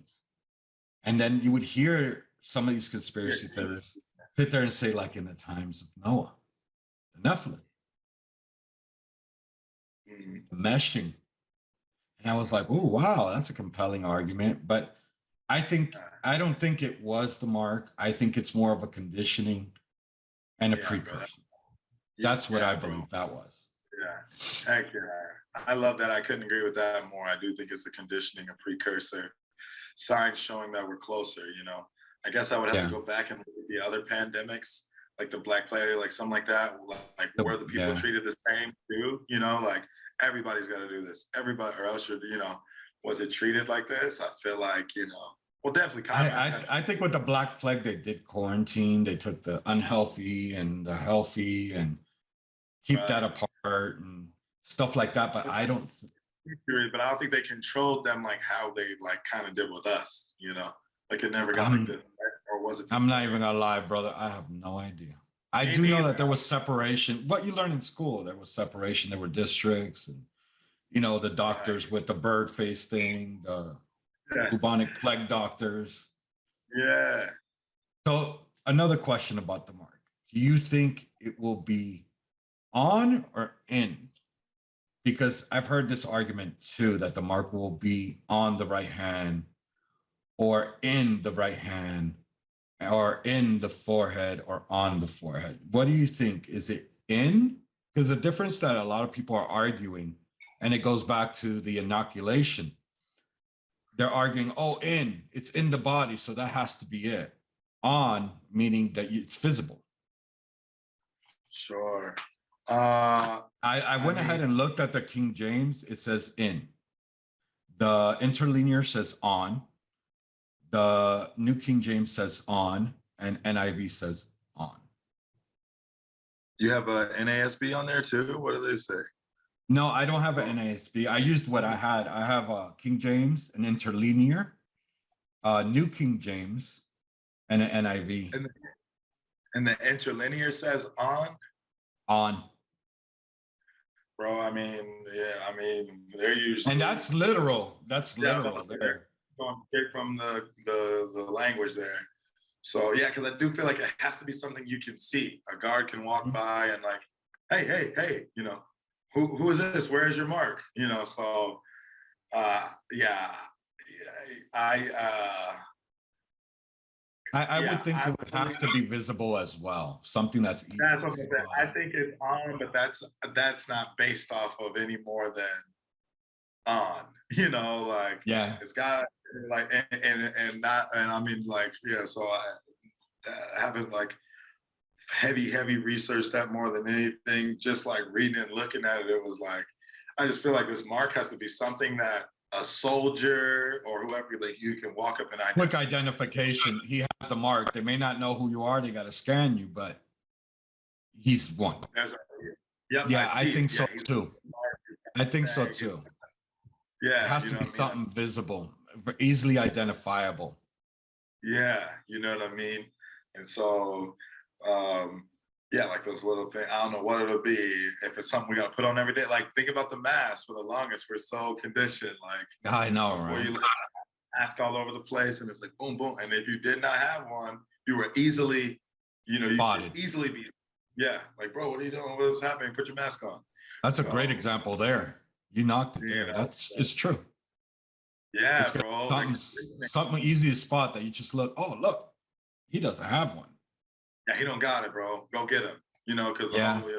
so, but there's no. I mean, like, yeah, that's just like logically, I'm like, oh, I mean, it just seems like you got to see this person. You have to see it, and then, yeah, bro. And I mean, if the Greek is like on, Yeah. that's like, as interesting. Yeah, I would say, yeah, it's interesting. Like the Yeah, I sat back. I sat like back Cain and I and said, let me Abel. check the interlinear. Cain and Abel. The mark was And remember, on his forehead and it was they could visible. see it. Yeah, They could see it right away. Like, okay, don't mess that's a with this good guy. point. I forgot about Cain and Abel. You're right. Yeah. God Yeah, marked them right. and it was visible. Yeah.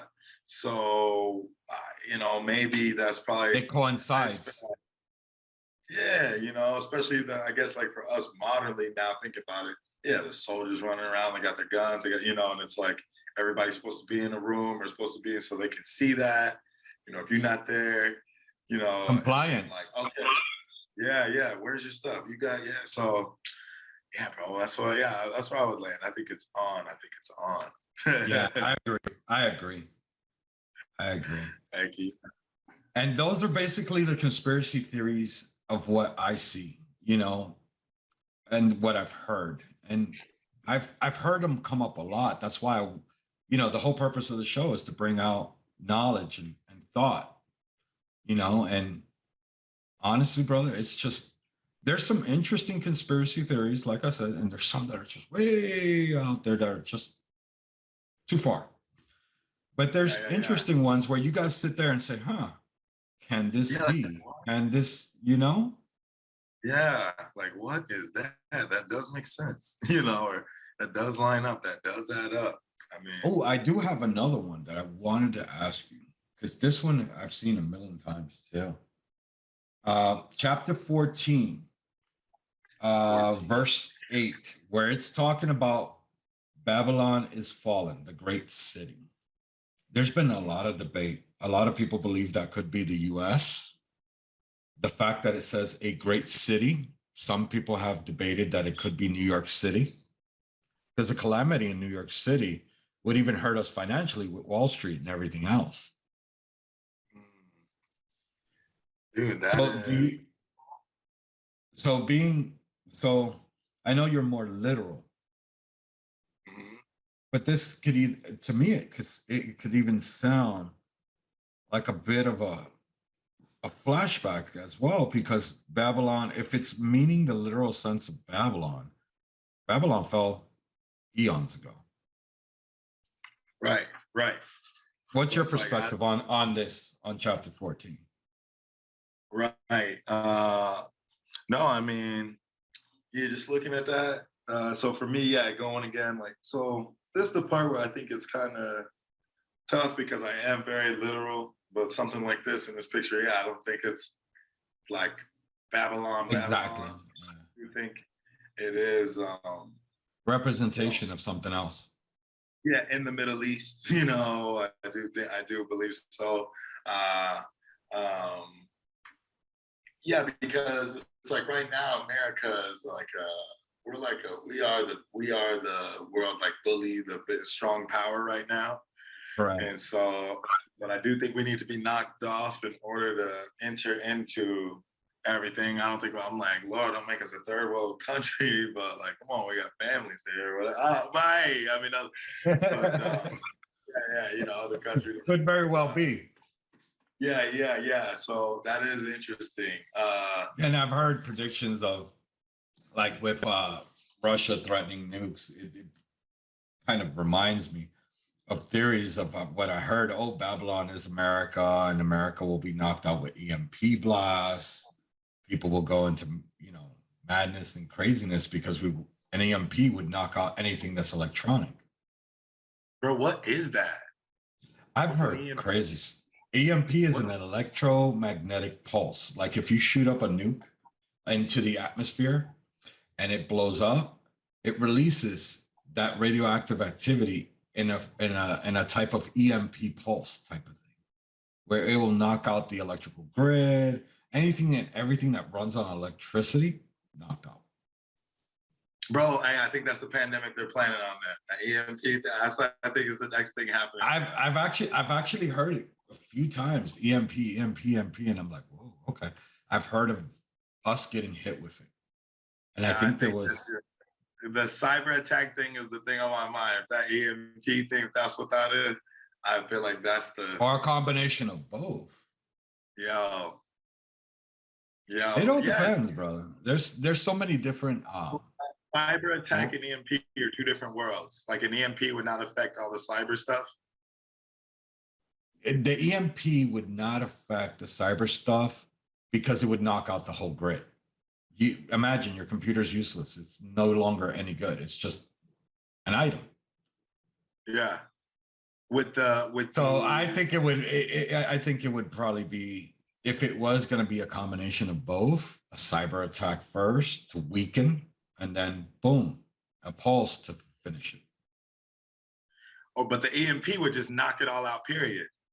Yes. Your your car would be useless because it runs on a computer. It has an ECM. It would just. Oh, bro, that's the one.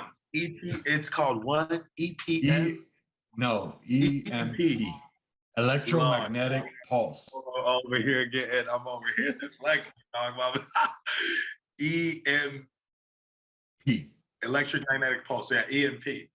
That's like remember that rap group, remember that group back in the day where EPMD. EMD, dog. That's all, yo, let's go.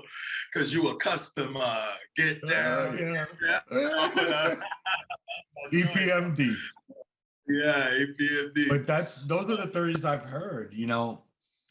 Like I said, I listen. It's always good to have an open mind and let the Lord give you discernment. One part of my prayer is I always tell the Lord, help me see the truth past the lies. Yeah. Yeah. But it's one I thought it would bring in passing, especially since it mentions Babylon. Do you think that you consider Babylon? Is that what it is? Do you think? The Subtle King, that's so very interesting. I don't think it's I mean,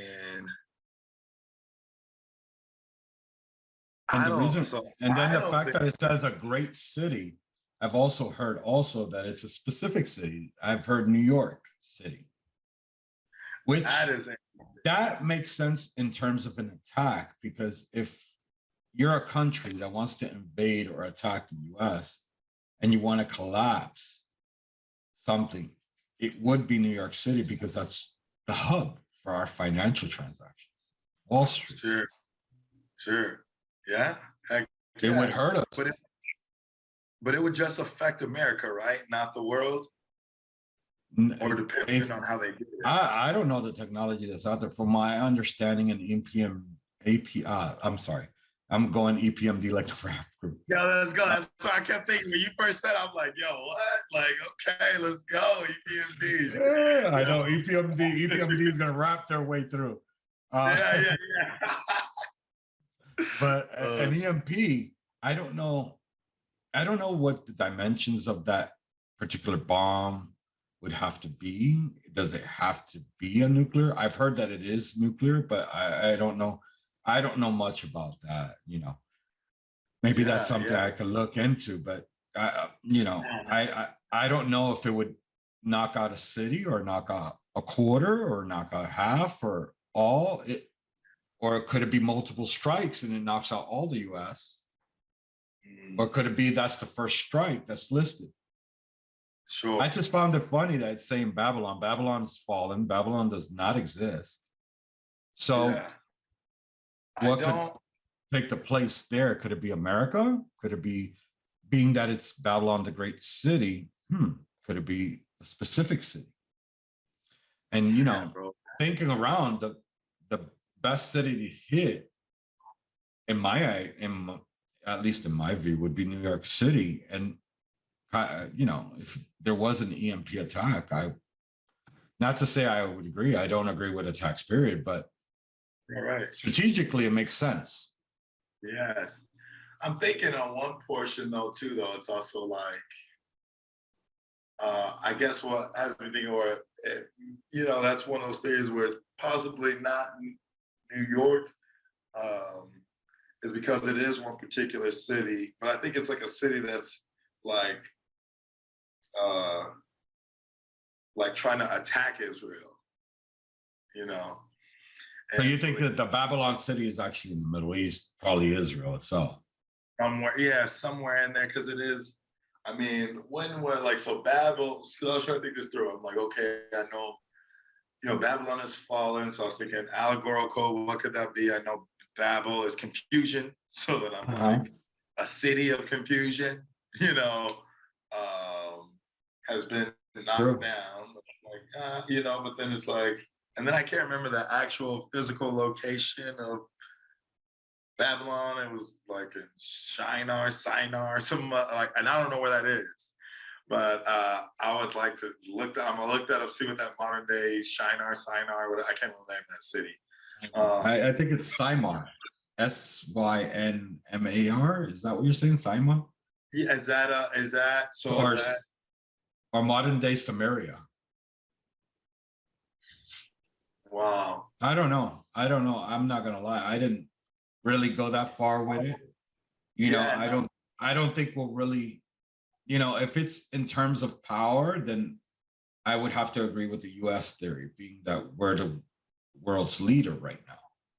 Right. But in terms of figuring out who could possibly be the new Babylon, the only thing that comes to mind is us right now. If things change, they change, you know? But Right. I don't I know. don't. Maybe I could be. Maybe even it's like, I don't know, but maybe it's like all of a sudden out of nowhere he revives that city itself. It could be, I don't know, brother. Like There, I maybe- have no insight. yeah, I'm like that. I'm thinking maybe it's like one of those things where he revives it and crushes it. Yeah, Could very well be. Could very well be. and crushed. But yeah, that is one of those like, I don't know. Yeah, for sure. Yeah, for sure. You got more insight on that than I do, bro. But that's interesting. I'm gonna go look that up some more. With New York and everything too. That's interesting, dog. That's interesting. And in terms of the rest, chapter 15, 17, all the way to 22, honestly, brother, I don't think we're there yet. I haven't really heard anything about that. So I don't know. You want to give a brief synopsis about 15 to 22? Just something brief? You know, what's your thoughts on it? Is there anything that stands out? Is there anything that, you know, I know you spoke a little bit about chapter 17 with the woman sitting on the beast with the names of blasphemy and the 7 heads and 10 horns. I know you brought her up a little bit, which is the harlot, right? Yeah, so yeah, the harlot, but did the harlot have a child that the dragon wanted to destroy? Yeah, Yeah. let me So- see. Yeah. See, and upon her head was Mystery Babylon the Great. Some have tied that. Now that I think about it, I did read Did once she have 12 crowns? you know what I did hear once? I don't know if I haven't looked into it. I kind of dismissed it, but I did hear that they believe Mystery Babylon is the US and that the harlot mentioned here is the Statue of Liberty. Well, that's interesting. I don't think it's US. I don't think we're, because like when you really kind of look at the landscape of Revelation, it just seems like everything is popping off over there. Like we're Over the not, Middle East. yeah, like we're not. So, but that's just, yeah, that's But I me, did like, hear that yeah. theory because they were like Mystery Babylon's the US and the harlot, because I don't remember it completely. I do remember that they mentioned something about it, and it was just, it caught my interest, but I didn't really look into it. They thought that the Statue of Liberty was the woman that is arrayed in purple and scarlet, not because those are her colors, of course not. She's bronze, so she has like that, you know, that bronzy cover or whatever. But the reason why they say it is because I believe that the 12 points on the crown, there was something to do with the horns and the crown. Mhm. I think the points in the Statue of Liberty, it equals to 10 or something like that. And that's why they said Mystery Babylon is the US. And then, you know, of course, with all the different things that are going on with the country and all the craziness, and, you know, Oh, that is interesting. I just remembered that now. I was talking to you and I'm like, and I read a little ahead because I have my little notes here, of course. And yeah. I'm like, the name was Mystery Babylon the Great, the mother of harlots and abomination on earth. And then I thought, and I said, wait a minute, I did hear something about Yeah. that. The representation of the harlot was the Statue of Liberty, and Mystery Babylon was the US. That's so very interesting. And it wasn't it. Yeah. I still think, I still think that that's something, you know, looking at right now. So for me, actually, because, yeah, so the woman I was talking about, I think was earlier, like chapter 12 or something like that. Correct. Which is the one that gives birth. Yep, yeah. So that's the one I think is Israel. Actually, so for the harlot here, I would put that going back to, you know, we were in 14. And so, Yeah, we jumped all the way to 17. yeah, Sorry. so when Babylon, no, I think that's like the telling, like Babylon comes to power. I think this 17, that harlot is representing whatever that kingdom is in Babylon. You know, like whatever, like whoever that Babylonian king, whatever that is in the Middle East, I think like that's what the harlot there would represent. I don't think it's necessarily Israel, but that was the concept I heard, and I was like, whoa, that's right. I did hear something about mystery Babylon is what tied it together. I was like, yeah, I did hear something about it. It caught my interest. This was like about a year ago. And that the harlot was a representation of the Statue of Liberty because she is a deity. Bro, I forgot what deity, you know, but she supposedly represents some type of deity bro, that was represented by a harlot. that's so crazy. That's crazy. I do think that's interesting. I don't think I would land on that, but I do think it's interesting and something to like kind of feed the brain and like, oh, look at find out what that's about. But yeah, deep thought, brother, deep thought. Because yeah, I love it, bro. I love that. I love that because that's turning over every stone. You know, you're looking at everything. That's how we're supposed to be. You know. Yeah, trying to, you know, provide an answer or at least provide an insight for they can research themselves. Deep thought, brother. Heck yeah. Nah, yeah, bro. So for me, I mean, yeah, but whoever that Babylonian city is, whatever that is, if God revives that actual city, I think that's where I'm. Yeah, I'll say for this, yeah, especially for this, that was not like heavily studied. Yeah, I would say that's landing on. I think that theory is very interesting, but I'm not sure if I think that is America, you know, per se. And so It was just an interesting theory. I just I was like, whoa, wait a minute, what? So And then the interesting. harlot, and I was like, And I meant So, to go back and actually so count the I guess the crown, the little, I don't know what you would call them, the little spears that stick up out of the crown or whatever. And I was like, yeah. kind of interesting. It just things that make you go, huh? Yeah. Heck yeah. No, it does. It does, bro. I think it does. That's very interesting. Um, heck yeah. So I mean, bro, it could be that, you know. I do think probably it is somewhere over there in that time, uh, where they'll have a war there, you know, everything going down in the Middle East. You get the whole setup in Megiddo, everybody's there getting Yeah, the ready. Armageddon.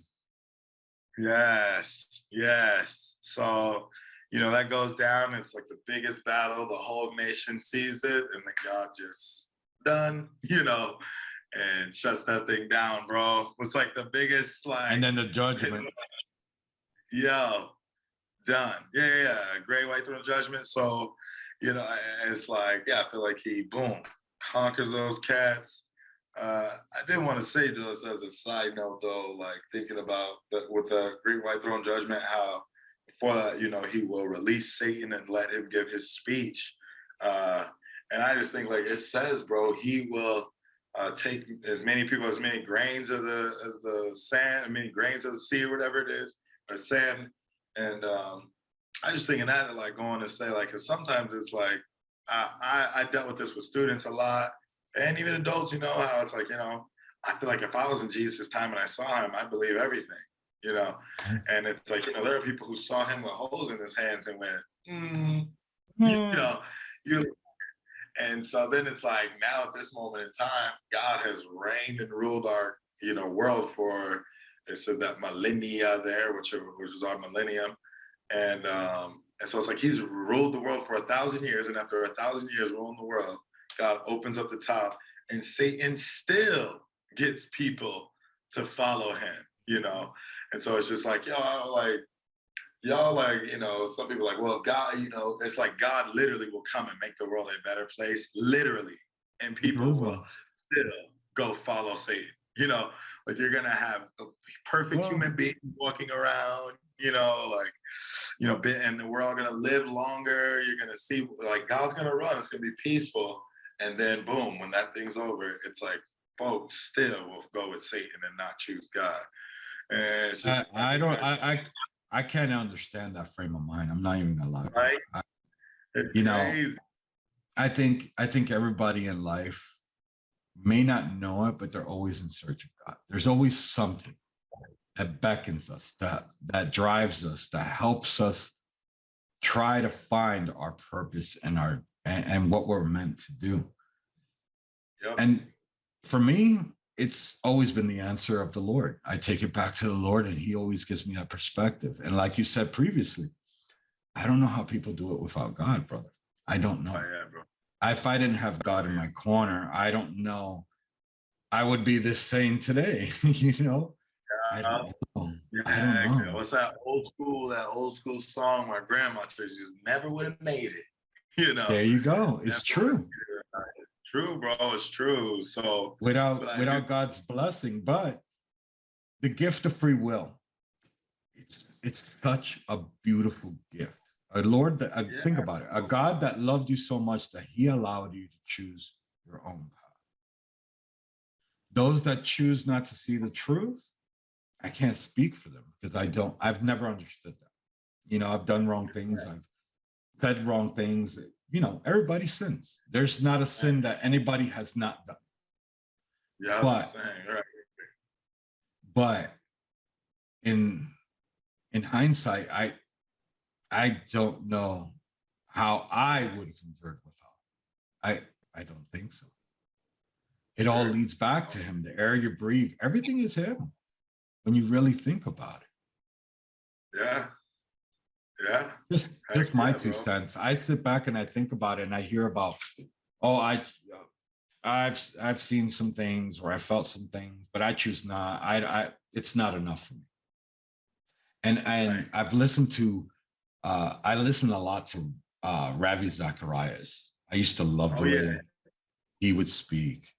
And there He's was the one beast, bro. portion Whatever. where, He smashed people or not, he's still God. Still used that, bro. Yeah. Come listen, on. Yeah. he did his sin just like anybody else. We all fall for it. We all do it. And a lie and they're all the same. There's equal amounts. God does not say this one is bigger than this one. I think they're all the same. But needless to say, moving forward on it, I just sit there and I think of one thing that he said where, oh, it was a conversation that he had with an atheist. And I might be misquoting it. Forgive me if I do. Correct me if I'm wrong, if you know it. But he said that the atheist, if he was wrong, when he died, when he would die, he would tell God, you didn't give me enough proof. But who is God to give you proof? And proof, if you really look for it, it's there. It's If you submit yourself, it's there. You know, I don't believe in coincidences. I believe things happen for a purpose. We may not know that purpose right then and there, but if you look back on your life and reflect, you'll see. You know, so that's just my thought on it. Heck yeah, no, I mean, and I can't agree with you more. And I think about, for me, like, yeah, just like, I feel like definitely you're like this kind of guy too. It's like, yeah, I need to see it. And I feel like, the Bible is just surrounded by so many proofs. Like, I think about when I first was walking, I'm like, bro, I need to see some stuff, dog. Like, you know what I mean? And it's like, yeah, he just overwhelms it. Like, it's crazy how, like, now we got a leap year because he stopped the sun that time, Joshua or whatever it was. And then, dude, I don't know if I said this the last time, and I got to go back and find the source, but this was a guy who was 100 AD. So John died 90 AD. Man, Lucian, I think is the guy's name. And he was I've heard that name before. Yeah, Lucy. I think he was like a philosopher who debated against Christians. So I think he debated Clement, I think, who that guy in church history called the Black Midget, or yes, Black people were good sound theology back then. Let's go. But I feel like, so he debated guys, but whatever. The one of their debates though, they talked about that no one could deny. I think it was Lucian. I gotta look that up, but how he talked about the day of blackness, when he talked about there was an earthquake and at noon everything went dark, and it's like, well, I read in I read in Matthew, Mark, Luke, and John, when Jesus was on the cross and he yielded up his spirit, before he yielded up the spirit, earth went dark, and for those 3 hours, and then that earthquake happened when he died. And it's like, here's this guy who was not a Christian, not a Jesus follower.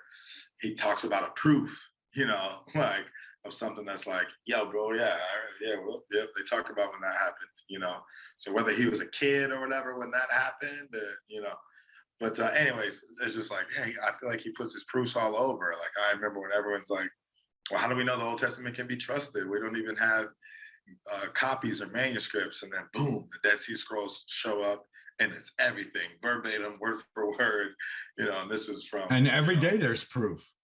I believe they found a stone where it was a curse stone. I guess back in the days, what they did was they wrote curses on stones that predates the scripture. I don't know the exact date. I'll find the article and I'll send it to you. But it predates scripture. And it says YHWH. No way. Yahweh. No. Curse you. Yeah. I curse you in Yahweh's name. I curse you in Yahweh. It was a stone. No way. But it proves it predates. Like Job. It was, yeah. Because Job, I think Job was, Job, theologians believe that was written before Genesis and everything. Like that was the first, like little copy or whatever or something. Really? Yeah, because Moses So they came so believe. late. Ah, okay. Yeah, because I didn't know so I that. think because Job, they'll talk about how Job didn't have much, but other than, and it's some like timeline. It's a timeline. I have to find the chart, but it's like, because remember Adam and Eve, they lived for a super long time. Yeah. You know, Yeah. 500 years, 600 years, somewhere. So it's like for all those hundreds of years, they're telling everyone what Eden was like, Mm, and they're telling everyone about the fall. And Job came in near that tail end of like Adam and Eve. okay.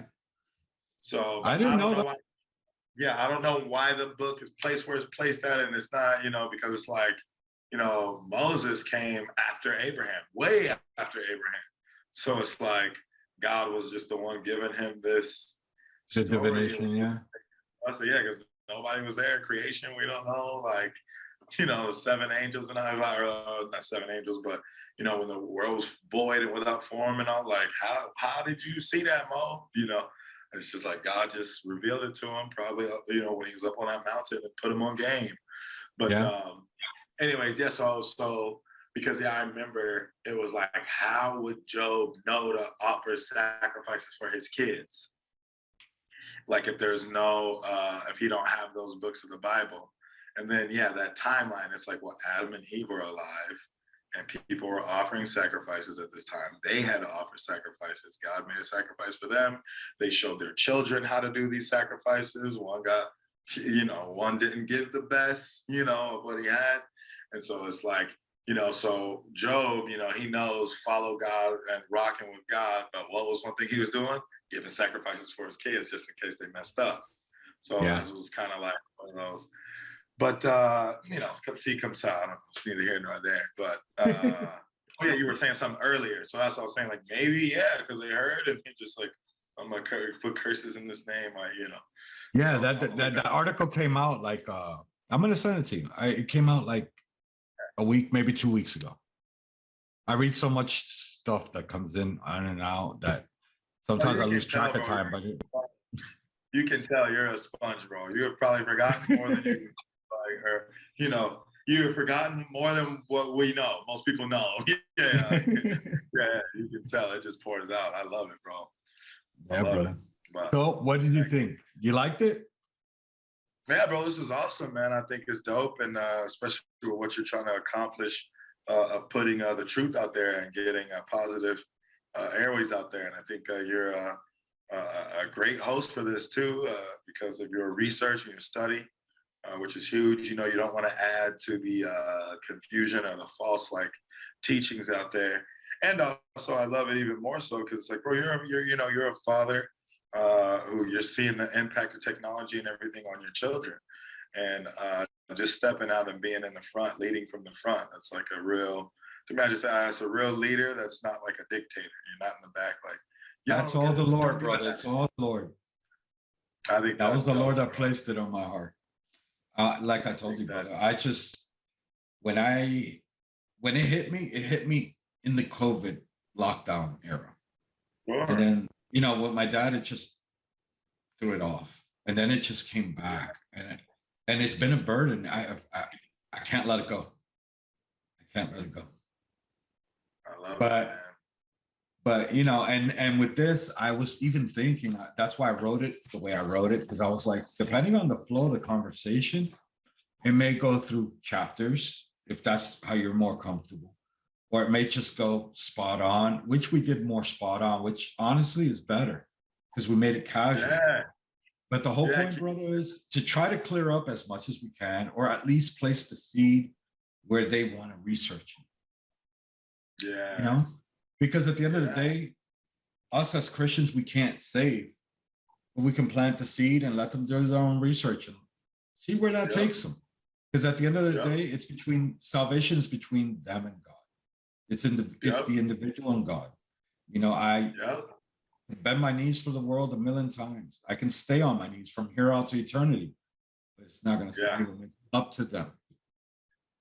And that's just my frame of mind, brother. It's just, let's talk about it. Let's bring it out. Let's let them know, hey, no, the church is not afraid to talk about it. There are pastors that Yeah. are not afraid to talk about it. And maybe it'll Yeah. make more pastors, grow a little more courage, because I know that I remember as a kid, I did ask once, and I'm not going to mention the pastor's name. It was, Sure. a church.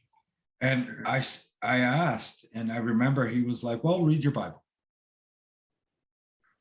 Okay. Yeah. Yeah, maybe I'm Yeah. reading it and I'm not understanding it. Maybe I need help, maybe. And like I told you, once upon a time, I would read the King James and I would be like, thee, thy, thou.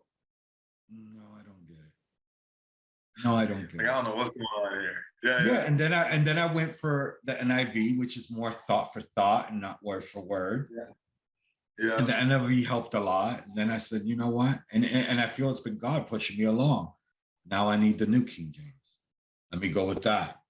And I went Yeah. New King James, which is a little more word for word, but still a little thought for thought. Then I went King James. And as you can tell, I'm interlinear now. Yeah. I'm about to say, bro, I think the best, especially And with interlinear don't get no better than that. You got the Hebrew, the I'm about Greek, to and say, the I'm about to English. say, when it comes to translation, bro, I think interlinear for sure. You can, Yes, and word for word. and they got a lot of like, there's this guy named Bill Mounts. He's the one who wrote the ES. He's on the board that led the ESAB. Oh, the Uh, ESV. ESV, yeah. And but he has a bunch of YouTube lessons and teachings. It's called Greek for the Rest of Us, and really he's just walking through how to do biblical Greek. But for like cats like you and me, dog, like, hey, I ain't got time to be sitting at 8 million hours of classes and all that stuff. Just kind of walk me through. And so, anyways, but he was a part of that. He was a part of the NASB board as well, which is the 12th grade reading level, more word for word, a little accurate there. So, yeah, I love that, bro. I do think like King James, I love what happened there. I don't think it's a sin to get out of it. Like, cause I think for me working with students and stuff like that, I'm like, bro, we don't talk like that. Like we just don't talk like that anymore. So you're not gonna understand. I think there's something so I think that's dope that it's like, you went through those steps of like, let me at least just first get the idea of this first, like, and then, you can go back into it. I do have my discrepancies with the King James because in First John, when it talks about the, you're baptized with the water and the blood and the this and that, you could tell it didn't make sense to the translator. So they just translated like you are baptized in the blood of Jesus, you're baptized with the water of Jesus and the blood of the Lamb. But then you go look at the original, you're like, that don't say that. We got to talk about. But the only Yeah. reason I stuck with the King James is because I believe the King James is pretty accurate. And like I said, I basically let the Holy Spirit lead. And I've looked at the ESV, I've looked at the AMP, which is closer word for word too. I like the Amplified. The NASB as well. I've looked at all of them. But I'm just letting it progress. The King James is usually considered, it's not word for word, but it's pretty close. Yeah. So I've stuck with that. And a lot of people read the King James through old traditions. And then, you got the Catholics that still read the King James. So you can hit, the verses. And I mean, like, too, I think about a lot of the stuff that I have, like, just memorized from younger that I'm here. It's all King James, like if I'm like, if I remember like whatever, like spouting off a scripture or something like that, it's like, and all these things will be, and all thy ways, Thy ways. Yeah, it's like, so it's like, I got King James in there, and all thy get understanding, stuff like that. So, I'm feeling you on that. But I remember, like, as I got into it, I feel like. What's your preference? What's your preference? Do you use ESV? So I think if I'm going to, it depends. So if I'm just reading, just to read and enjoy, I enjoy the NLT, the way it sounds. Don't, no one stone me, don't kill me. But I'm talking about just reading, just for the enjoyment of reading. I do sometimes read the Message Bible, And I remember I read this book. It's called The Pastor. It was on Eugene Peterson, and Eugene Peterson is actually the pastor who wrote the Message Bible. And so I went through and I learned a lot about his life and history. And so Eugene Peterson has 3 PhDs, and 2 of them are in antiquated languages, dead languages. And it was because he's trying to understand. In Isaiah, there's like 2 words that like scholars, we get from context, we have an idea of what the word means, but no one knows what it means. It's like in these semantic dead languages. And this guy went back, studied all that stuff, looking for it. So anyways, I point this out to say Eugene Peterson is a whiz. He's a brain. And but he was pastoring in Pennsylvania or something like this. And he would sit down, and in counseling with his people, he realized no one was reading their Bibles. Like people weren't just reading, they were just reading it because he was like, yeah, there's a lot you got to stop and try to understand. Like King James, you got to stop back and like, what is that? When you read the NASB, like, what? Like, what is this? You know? And so he goes, I just wanted them to read. So he was like, so in paraphrase style, he's like, I just was writing the Message Bible because I wanted the people to read. And so he encouraged his congregation, if you're trying to read, you can read this, but if you're studying, don't read to study through this. And so anyway, so because I was like hardcore, like, bro, the message get out of my face, I'll stab somebody, put that in my face. But yeah, but no, I don't do my study out of that. But just reading, yeah, I'll peek at it to see what's going on in there. That's no problem there for me. But then yeah, for studying, hands down, I like to go to the original first always. So, but I'm better at Hebrew than Greek. So I remember more of my Hebrew, the vocab and nouns and all that craziness better than I do with Greek stuff. But I like to go to the original. And then from the original, I go ESV and NASB for my studies.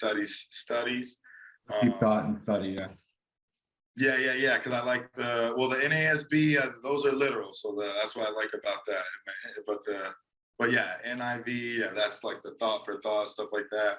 NIV 2, which Bill Mounts was a part of. But NIV 2, there's an NIV 2? There's I a didn't new know one. that. Yeah, so there's an NIV 2. That guy, Bill Mounts, who I was talking about, he actually was leading the charge on that. He was the head, like the board of that. He was the head of that board that was writing the NIV 2. And they disagreed on, oh man, I used to have it memorized. I don't anymore. They disagreed on, I can't remember, man, it's gonna bother me. Transliterations of certain things? Yeah, they disagree. It was a word in Revelation. And it showed you how like serious, like, dang, y'all are straight Bible nerds for real, dog.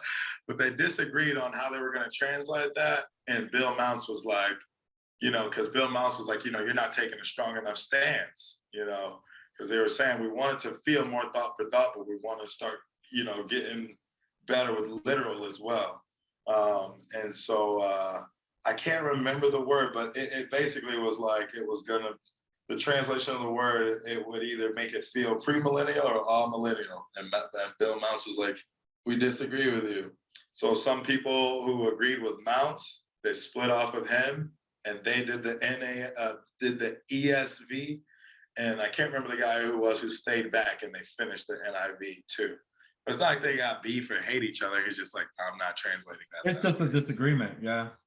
Yeah. So, but yeah. So yeah, as far as Bible I've always believed that all of them, the ESV, the NASB, the more